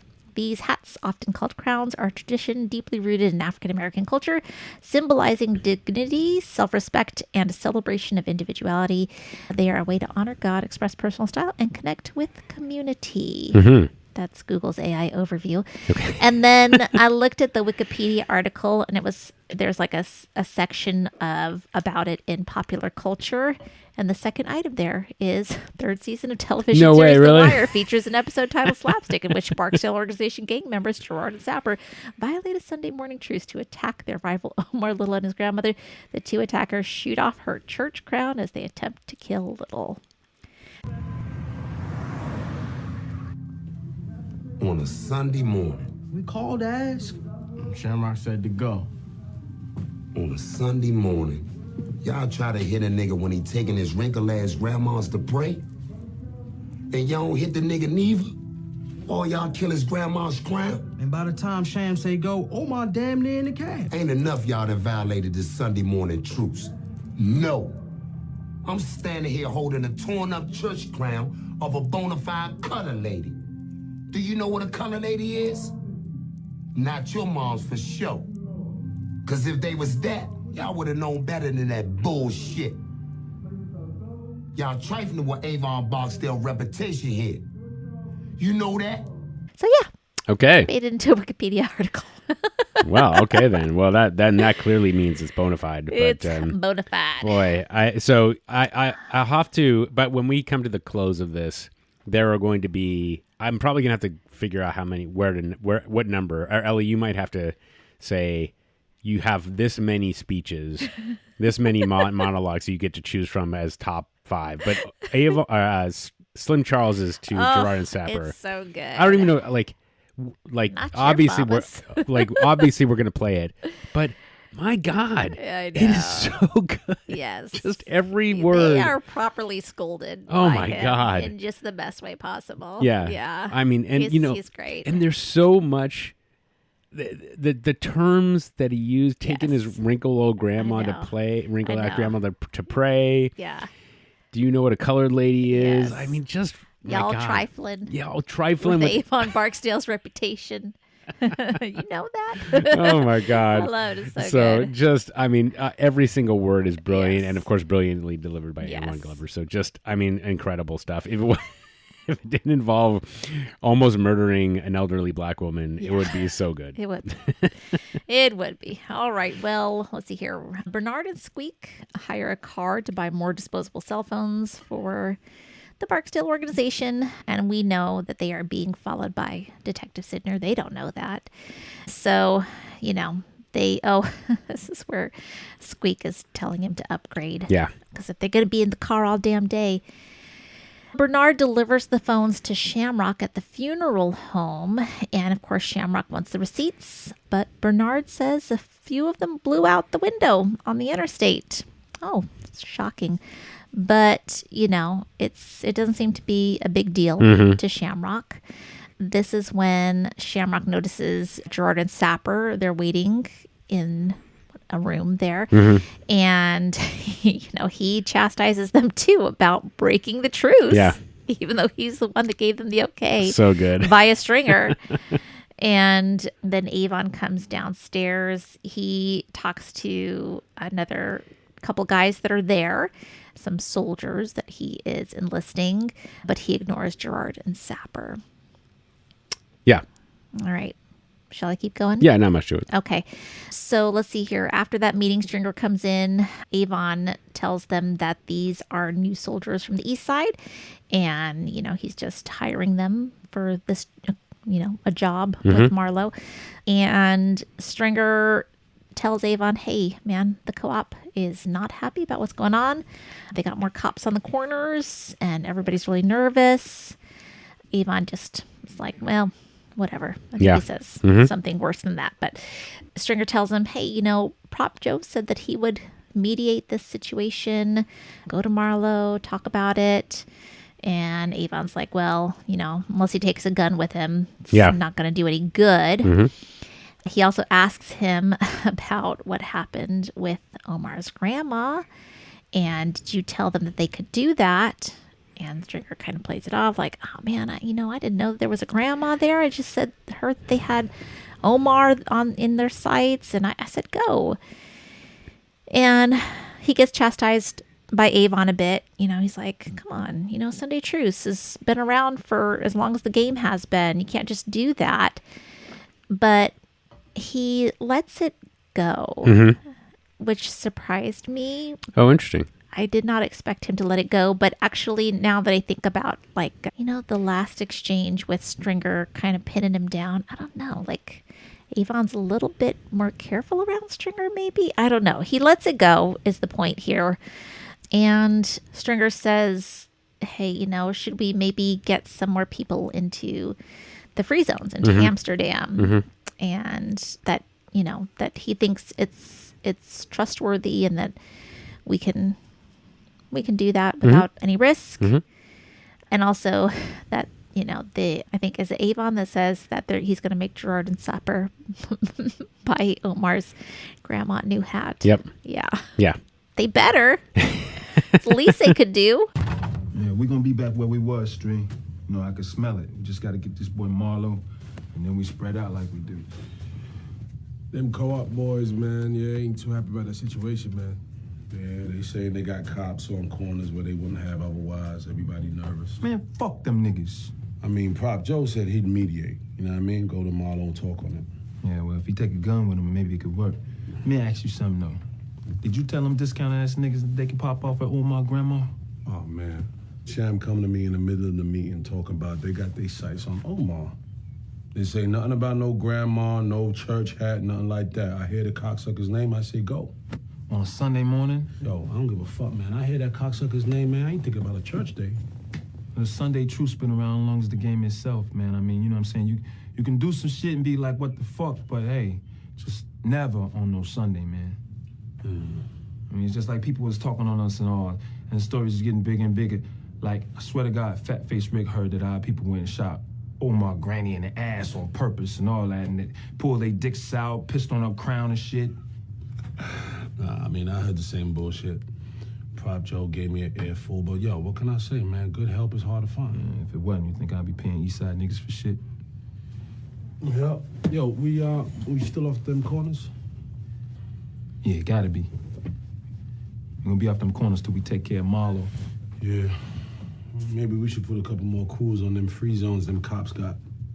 Know what I mean? Take the profit where we can. You trust that shit? I mean, so far. And if they running game, man, they ain't gonna get nobody higher than a crew chief. Take the charge, right? What you gonna do with them two niggas you got waiting downstairs? I'm gonna make them buy the lady a new hat. Yeah, I mean, it is funny, isn't it, that that's their punishment. Yes, exactly. You know? Buy So, a new hat. yeah. Better be a nice one. Yeah, exactly. Yeah. Yeah, I mean, there's Avon's response, I'm trying to figure out, I think you bring up a good question, which is why he didn't seem to care as much. I think just to back up even further, though, like, why would Stringer say yes? I know. Because it was Avon that wanted to go after Omar. So why would Stringer, like, do anything kind of out of bounds? So I'm wondering if he was doing it to try to get back in Avon's good graces, right? So maybe he was willing to violate the truce, but if they got Omar, then Avon would be back on his side again, or he would be back in the fold, as opposed to, what kind of how the whole interaction started between them, which is Stringer comes in relaying the message from the co-op, and Avon's like, meh, Yeah. And so, I don't know. So there's that. Do you think that he's considering, like, Stringer knows that Muzone is alive still and doesn't want to have anything to do with them and is a little concerned about that. Do you think that he just really, really wants to get rid of Omar because of that whole thing that went down? Or if that's the case, it's hard to know based on what we've seen. Yeah. So that's true. I that's a good question, though. I mean, I don't know. I don't think so. Only because I think that the whole reason that they were supposed to be taking out Omar in the first place was because Omar was stealing from their stash houses. Right. And so he was just trying to essentially settle that particular score. And actually, maybe now I think about it, like, no, it might not even matter at all, because Omar called Stringer out by name. Yeah. And so Stringer's like, oh, fuck this. Now I think about it, it probably didn't have anything to do with Avon at all. It was like, no, he called me out by name. I'm going after him as soon as I know that it's there. So I don't think there's anything much more to it than that. Okay. So Avon letting the violation of the truce go, I guess it's one of those things because it's like, what's the big deal? It kind of almost like no harm, no foul in a way. Like, well, nobody got killed, so I guess we fucked up, but whatever. It's not, it's not a big deal. But of course, like, as we learn in a minute, Omar is taking it very differently. Yes. We will find out about that soon. But in the meantime, Prop Joe meets with Vincent to try to set up a meeting with Marlo and figure out some kind of a peace, a truce. Vincent asks, hey, did Avon send you? And Prop Joe says, Stringer knows that I'm here, but no, it was not Avon. And he says, Marlo can join the co-op. He can keep all of his territory. Our package is a lot better than what he's putting out. Vincent says, yeah, he might kind of listen, but he's got ideas, is what he says. We know that Marlo is very ambitious. He wants to be at the top.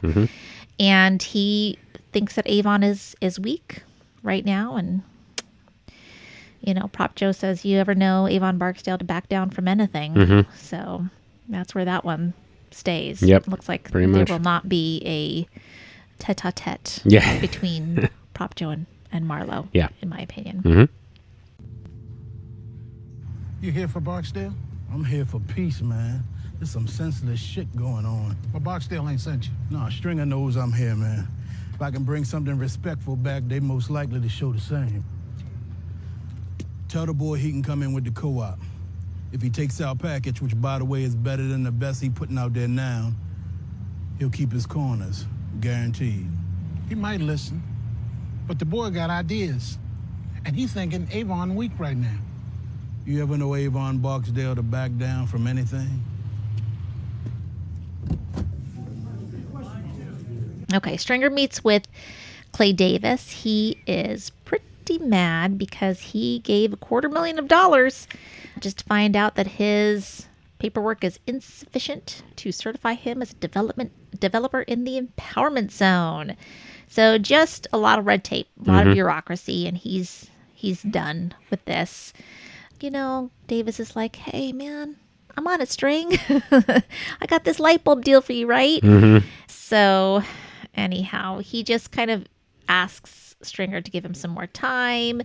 Stringer is a little bit more forceful this time, even though, Davis keeps using this whole thing like, this is not like the drug game. Come on, you got to come around. This time he is, I feel like Stringer is really just like, no, you're going to make this happen. Yeah. Or something else is going to happen. Mm-hmm. I mean, he doesn't say that, but he uses this kind of forcefulness.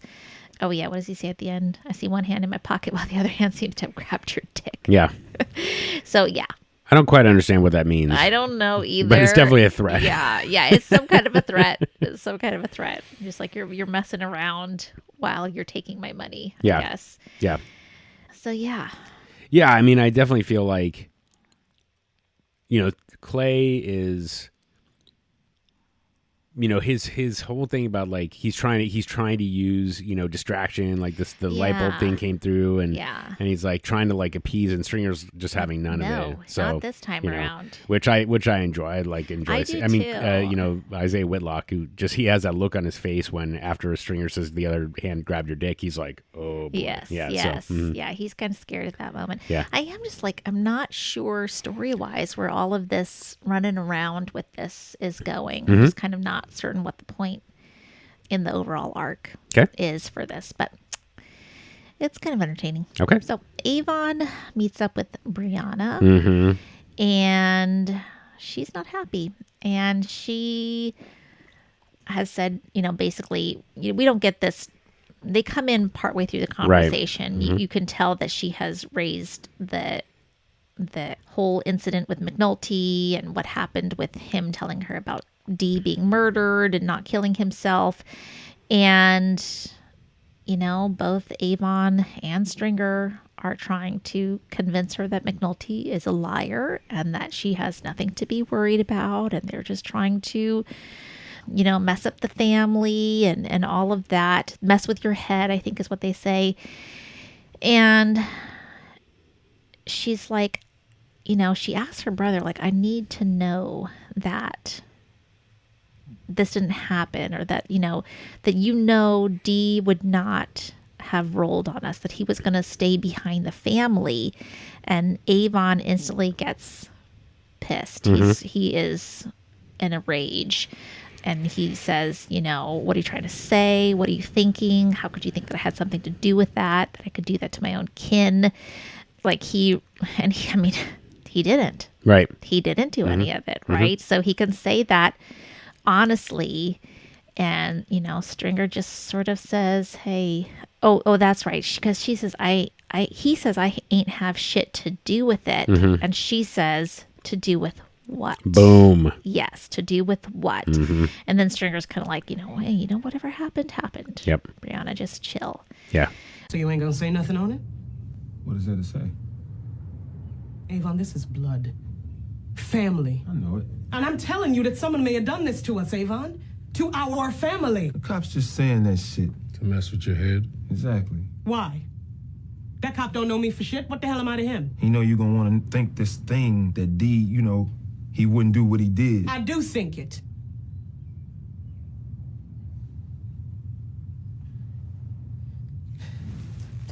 Was it some beef he had? Someone on the inside? That cop said it was someone who didn't want you to know. And so they made it look like it did. Nobody did nothing. But the cop said... He's lying. He paid to lie.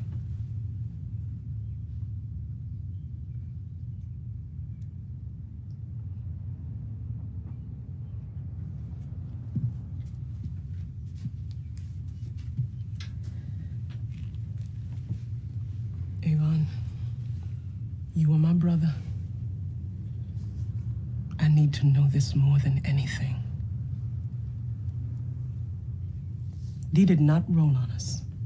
He came to the edge, but he turned around and walked away. And I know he was willing to do what he had to for his family, for us. But I need to know that you know that. That you saw him that way. What? What you trying to say? If something happened... The fuck are you even thinking? That I had something to do with it? I could do that to my own kin? Is that what you fucking think? The fuck is in your head? I ain't do nothing to Dee. I ain't had shit to do with it. To do with what? To do with what? Whatever happened. Whatever it is that happened, Brianna.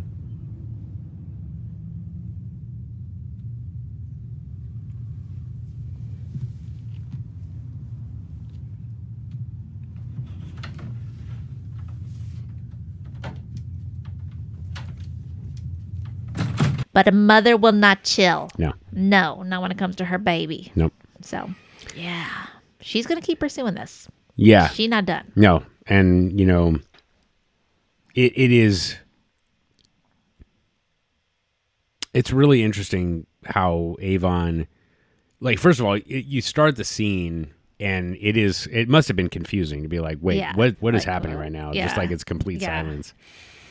And so I guess we don't know exactly, but I wonder what Brianna had just said. Yeah. You know what I mean? Did she say that the you know, the belt could never have Right. been at the right length to, Yeah. you know, and so, which is kind of interesting. Maybe it being left, you know, unsaid allows the lie or the perpetration of the he's paid to lie. Mm-hmm. Allows it to stand a little bit more because, Right. you know, what's he lying about? Like, you know, you can't change the length of the belt, like what's happening there. But nevertheless, you know, but she gets Avon upset, and of course then he makes a mistake and saying Yes. like, I didn't have anything to do with it. Yes. And now she knows that Avon is involved. Yes. At least, or aware. Or there's and- something yeah. there for sure. Yeah. And so, and the last just little bit is that, like, so Stringer intervenes at the end, which of course is another tell, right? Right, Why are you exactly. speaking up at all, Stringer? Yes. Like, you're not Fudge involved out in of this. You weren't in the you know, the jail Exactly. with them. And, you know, so Avon and Brianna are in the foreground and they're blurred, and Stringer is in focus in the back, which and they both are looking at him, which I just appreciate. But, and then, you know, and there's an interesting, you know, just, I'm trying to think of where I'm going with. I'm going to start a sentence. I have no idea where it's going, Ellie, but here we go. Okay. No, just, you know, Avon talks about how you think I could do that to my own kin. Yeah. And Stringer would talk about how he and Avon are brothers. Oh. But they're not. Right. They're not family. Nope. And, you know, I don't know if that's like a, you know, if there is that actual component. And then I feel like, Marlo, who seems like he doesn't have any family at all, and he's just like a sociopath. He doesn't care about anybody. So just that's a whole separate. And I wonder if like that's kind of like more about that, which is like I can't ever imagine Marlo, you know, protecting anybody. Right. You know, meanwhile you have Avon saying I would never hurt anybody that's in my family, even extended family, whatever. Yeah. So just kind of an interesting Yeah. part of that whole process. And so anyway. Yeah, it struck me too that they're using, you know, that thing that a lot of men will do is to make a woman think that she's crazy, right? Like her anxiety or her concerns are completely unfounded, and and you know the fact that they sort of gang up on it too is yeah. All right. Well, we've got a Barksdale guy. I don't know who it is, but he comes up to Stringer and Shamrock and he tells him what Colvin said, that, you know, that we've got to turn in somebody or else Amsterdam is over. And Stringer says, you know, who is it? And Shamrock tells him it's some young boy from Tucky's crew, but this guy is not connected to anybody. He has no family that he's connected to that's important. He hasn't been on very long. And they ask, you know, well, what did he shoot for? What did he use his whistle for is what they say. And what was it for? Is some guy in another crew laughed at his shoes.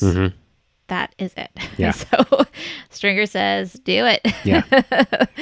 And the next thing we see is that kid, he looks like a kid, is escorted to a police station in the Western District. And he says, you know, it's kind of busy there. And finally somebody takes notice of him, what he need. He says that he needs to turn himself in. And for what? He says, I shot a boy. Dun, dun, dun. Yep. That's the end for him. That's what happens. Okay. My last one is getting to Omar and his reaction. So you ready for Don't Mess with Omar's let's go. Grandmama? All right. So this is what happens here. So Omar is not very happy. He tells Dante and Kimmy about how he got out of that situation. You know, they ask if his grandma's all right. Mm-hmm. And yeah, her face got cut from the glass. She's sore because he fell on top of her.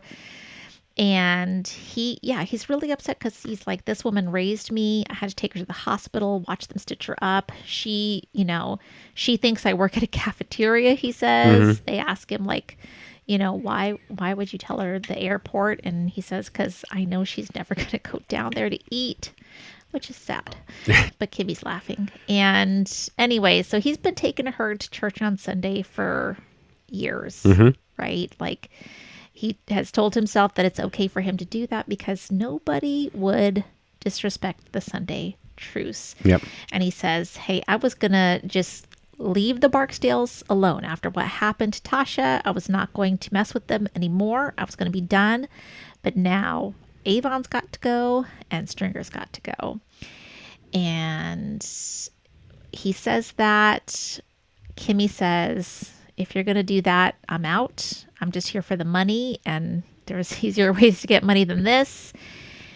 And Dante says, okay, yes, this is Dante's moment. He's really happy. He's like, it's just you and me again, Omar. Mm-hmm. He was always jealous of Kimmy and Tasha anyway, and the attention they got. And Omar says, nope.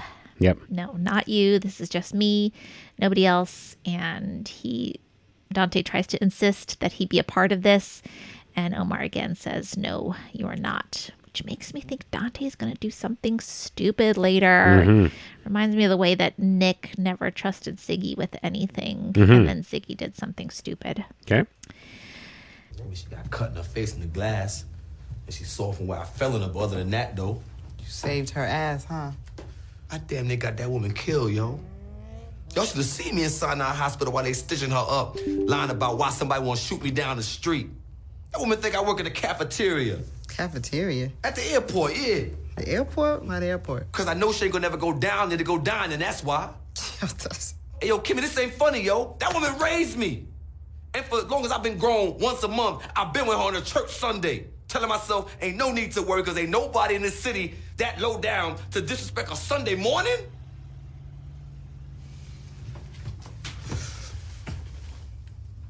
Y'all know I was gonna walk away, right? Y'all know that, right? I mean, after Tasha, I was gonna leave them people be, yo. Avon home now. Oh, Bark still got to go. Stringer too. This ain't got to end, man. I swear to God, Joe, on a Sunday morning, India shot her best crown off, yo. I mean, no shame them niggas, man. Y'all feel me? I'm out.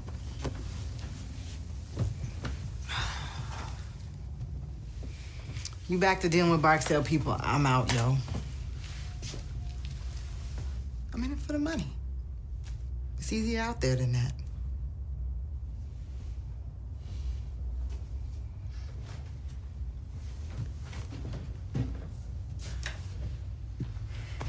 Just you and me then, like it was.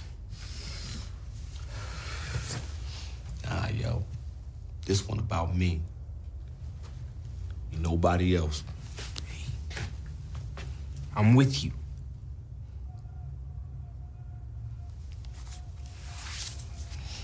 No, this one you ain't.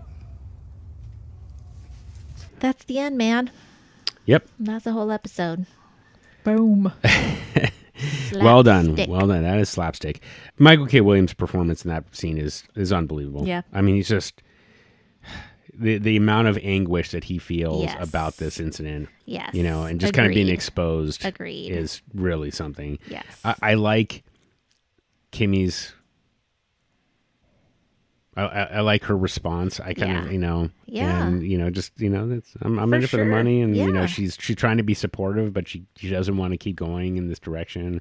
But but as you said, like Dante wants to be involved. He wants to reestablish himself, but Yep. Omar is saying no. So it's that creates an interesting dynamic for sure. So It is. yeah. But Michael K. Williams once again, just incredible. Like that woman raised me. God, Yeah, he's so good. excellent. Yeah, so Just excellent. Yep. Okay. Well, I guess that's the end. So well done, Ellie, getting through. Oh, that was a lot of stuff going on. A lot of stuff. I mean, normally we have these themes, or the threads are starting to weave together, but it's still No, there's it's still pretty sad. And there's I still a lot of swear, stuff. like half of this was Major Crimes Unit Yeah, stuff. yeah. Oh, yeah. So, okay. Well, there was only one song the entire episode, And that's The Way You Move by Outkast. So season 3, for whatever reason, was really, I was aware of all of them. And then it was when Gerard and Sapper are waiting on Omar, I didn't really get a lot of symbolism from that, so I'm not sure why they played that one, but that's fine.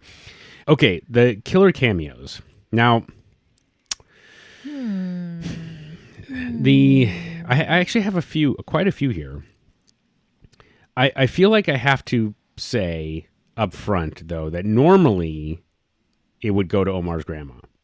Because I just, older black woman actress. I can't. But Chris. She doesn't have much. She doesn't have much of a presence, and so I can't give it to her just on substance. So, nevertheless, but of course, oh my goodness, this good stuff there. Yeah. But nevertheless, so I want to nod to her, but of course, but I feel like I have to look at the entire body of work as it is. So yes. Okay. So I got a couple here. Okay. There are a couple of ensembles. I thought the Capitol Roundup talking heads really, they fit. That was oh my God, that is every political talking head I've ever seen. But at the same time, they didn't really do much for me. Otherwise. Right. You have the Bay Wireless exec, and we've talked about this before. If you get me to hate you, you're doing your job. You're doing your job. So, but yeah. but I didn't want to give it to him. So, but you feel free to vote if we're this is a democracy. Okay. I thought that the municipal building employees, the montage, when all of them Dennis together, is coming through. Yeah, that was pretty good. That really made me feel for it. But I have to give it to the boy who confessed at the end. Oh, I think that's he good. looks so pathetic, yes. and he just the way he's hangdog look, and I shot a boy. It is very good. Just that one really sits with me. Yes. So I gotta. I was gonna add to whoever are the guys that yelled, "You, Jesus Christ, you killed Derek." Yeah. Oh, the police officer. Yeah. That oh, gave that's me true. Chills. Oh yeah. They gave me chills the way they yelled that. Oh, that's a good point. But actually. I still think you're right about the boy at okay. the end. But good call out. Good call out there. Okay, cool. Well, I'm glad we got an agreement on that. But no, good call out on those because you definitely feel for those guys. Yeah. God, how they feel. Okay.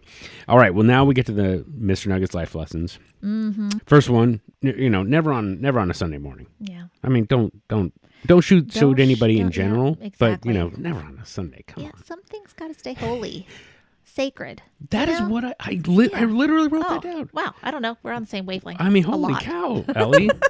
Hold something sacred. That is literally what I wrote here. She's not looking. I swear to God, I'm not. She doesn't have access to the Google Doc. I do not. Not yours, but just mine. Right? She's hacked the system. But there are some things which is interesting, which is if you have these principles, then hold to the principles. Yeah. If you don't hold to the principles, then they're just guidelines, and you can break them whenever you want. Agreed. So figure out. I've said this a bunch of times on this podcast, but never on a Sunday morning. I like that one. Dennis's navigation through this tough situation was the work of maintaining his connection with the deacon and maintaining a good relationship with him such that the deacon wanted to help him. Right. And there's a good lesson there, which is we're all navigating the world. Some people are going to come in and out of our lives. It takes 30 seconds to tend to relationships that, just if they were meaningful to you, just, hey, how you doing? Hey, I was thinking of you, whatever. Do that, because you never know if in the future you're running into a roadblock, and hey, even if you don't know that person is going to be able to help you, if you say, hey, do you know how I would get past this? They might know and they might not, and and the deacon, who would have known that the deacon would connect him with Delegate Watkins or Reverend Reed, and then Delegate Watkins, and then Marla Daniels, and boom, and then there you go. But you just make a connection with the right person, right? So, and then but of course the main Mr. Nugget's life lesson is from the scene from the detail between McNulty and Freeman. Now, you will expect that I will say you have to have a life outside of this here, which there is. I won't. Yes. Let's not. Okay. I'm not going to pretend otherwise. But the comment before that is McNulty is good at police work, and even though the circumstances by which he arrived at police work were not what he planned, he has thrown himself into it, and he has dedicated himself to becoming good at it. Indeed. And I feel like a lot of us, there are times when we are like, oh, this isn't what I really want to do, so I'm just going to half-ass it until I can get around to doing the thing I want to do and do it well. Right. But I'm here to say, do the thing that you're doing. Like, unless you're being forced into it, do the thing that is in front of you as well as you can. And learn to take pride in doing that. Like I feel like it was like Martin Luther King Jr. who said it was something about like if you mop floors for a living, be the best at it. And so there's good. I feel like that's a good reminder. McNulty's a good reminder. But on the other hand, as Freeman I think correctly said, you have to find something that comes from within you to find validation. Right. Something coming from outside will never fill you up, as he said. So I won't dress it up any more than that because Freeman says it much better than I did. But he does. Yeah. I mean, and you came around to your what do I want to call it? Not your profession, but it's Yeah. But what you do now in writing books and things like that. Profession, yeah. But you were also a teacher, and you took a lot of pride in doing that well as well. So how did those two things kind of come about for you? Well, I think, the hard part about leaving teaching is that being a teacher was a very central portion of my identity. Mm-hmm. And so I just felt like, oh my God, if I'm not a teacher anymore, then I'm like losing half of who I am. Mm-hmm. Right. So that kind of made it pretty hard. But the thing is that, I still had all the other shit going on, while I was waiting for those moments that never come, whatever it is that Freeman says, that there was this other stuff to identify with, to come back to. And McNulty doesn't really have any of that. Right. Yeah. Yeah. So, okay. Well, but it's great that you like identified that you had like this kind of missing component to you, and you filled it with something very healthy in these creative endeavors. So. For sure. Yeah, it doesn't always have to be creative. It could just be whatever, but just find whatever motivates you and do that, spend time doing that thing when you have free time. Exactly. And you're waiting for things that never come. Yeah. Yeah. Okay, was there any, that did make me wonder, were there any other moments in the episode where people were waiting, waiting for things that never come, right? They were waiting for Chinese food. They were waiting for Chinese food. That happened. Like Stringer waiting for the permit or whatever. Yeah, the development to work for, Dennis with the permits. Yep. Yeah. Now he actually got his. He got his, but he's kind of still jumping through the hoops to make the whole boxing gym work. Yeah. Gray is waiting for, he thinks Watkins is going to come along. Yeah, exactly. And, be on his side. Quite a lot of that, waiting for things to never come. So, that's got to have your life to fill in the gap. So, indeed. Okay, well, let us get to. Oh, sorry, I did forget one thing. Rhonda Perlman, waiting for things that never come. Right. God, she's a piece of work. Sorry. Okay. Wow. All right. I did want to mention. Sorry, I did forget one thing, which is. You looking correct when Dennis says to the deacon, if you're going to compliment, just another small life lesson, if you're going to compliment somebody's clothing, just say you looking correct. Is there a better compliment? I don't think there is. So. I think that's good. Okay, well, let us get then to the most exciting part. Let's get to your predictions. Oh my gosh, this is a hard one. I don't know. Okay. Oh my goodness. Okay, so let me see here. Major crimes. Let me see here. Oops, I just bumped this. I think that D'Agostino's going to dump McNulty. Okay. I think she's done with him now. Mm-hmm. Just like, you don't vote? Yeah. No, thank you. Mm-hmm. I don't know if we're going to see anything else with Prez. I wonder if this is just, it kind of felt like this happened and they sort of kind of just continued on with the case. Mm-hmm. Maybe we'll have some ramifications, things that Prez would have done well or that he would have been perfect at. Mm-hmm. But I don't know that we'll see him anymore. Okay. Yeah. I could be totally wrong about that. They could have like a whole hearing going on in the next episode and I missed it. Let me see here. I think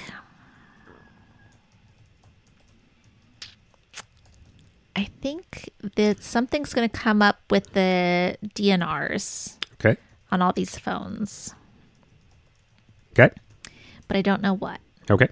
I think that's enough for major crimes. Oh, okay. Just major crimes. Just for major crimes. I think, let me see here. Dennis is going to keep on making progress on the boxing gym. Okay. That's going to be good. I think, this is going to be this next one. Amsterdam's going to be in peril because of Herc's report. Okay. Yeah. Okay. And then I think, let me see. Will Carcetti run yet? Will Carcetti put his own name in there? I don't think so. Carcetti's not going to declare yet. Okay. He's going to keep on stringing Gray along. Okay. And let me think here. So we know that Prop Joe is trying to make peace, but Marlo doesn't want it. I don't know. I'm not sure. I don't think Omar's going to hit back quite yet. I think he's still in planning, but okay. I think, I don't know. I think Avon maybe will try a different tactic to get Marlo. Okay. Okay. Okay. That's where I am. Okay. Ooh, That is, this is hard. 9. I have 9 bullets here. Oh shit! Really? Okay, Yeah. that's too much. You can take any of the ones that seem wrong. You can take right out. Let's see. wrong. So 8 of 9. 8 8 of of 9. nine, No. yeah, okay. One I wrote down. Will we see I Prez again was a question, so not Okay. not actually a prediction. So no, that's okay. I mean, this is right. I mean, I'm just impressed. Normally, I would have expected There's so fewer much going as you go on, along. dude. There's so I much know. going on right That's what I'm now. saying. Is like, but at the same time, it's like how many? But How did you start with this season and know what was even happening? oh, I don't know that I would say that that's true. Okay. I mean, that was the thing. Is that like it was? I just did not at all understand the amount of stuff going on in the Sure, show. So it was yeah. more like when that's another reason why I love this show is that you can let it wash over you, Yeah. and still appreciate it. Yeah, for sure. I mean, the tricky part is that if you're watching it from the beginning, you're like, when is something going to happen? Right. So that part is a Right, problem. right. But at the same time, in this season, things start right away. Right. I sure. mean, whatever. So there's no slow burn to start as it was in season 1. But in any case, so that's it. So I definitely did not appreciate all the things that were happening. Yeah. So that's how I got away with Yeah. it. So. Okay. Well, Ellie, that's excellent number of predictions. I'm excited to see your reaction after you watch the next episode. Okay. And speaking of which, the next episode, we will be back next week to cover season 3, episode 10, Reformation. Ooh, so, which okay. is kind of interesting because I was like, did we really not have that title already? But I know, no, seriously. 'cause we talked Seems about like it, that would have happened a lot earlier. Yeah, exactly. Well, now it's really, the Reformation is really going to happen. It's like, we've gone through the Renaissance period and now it's Reformation time. Nice. So. Huh? You like that? I Yeah. did. Very good. Yeah, okay. I never really knew what that was about. But nevertheless. Probably something with Martin Luther. But anyway, okay, that's it.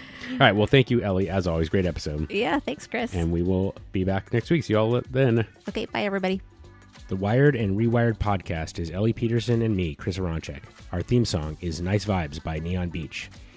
Want to holler at us? You can email us at wiredandrewired@gmail.com or hit us on the burner at 240-488-0060 to leave us a voicemail.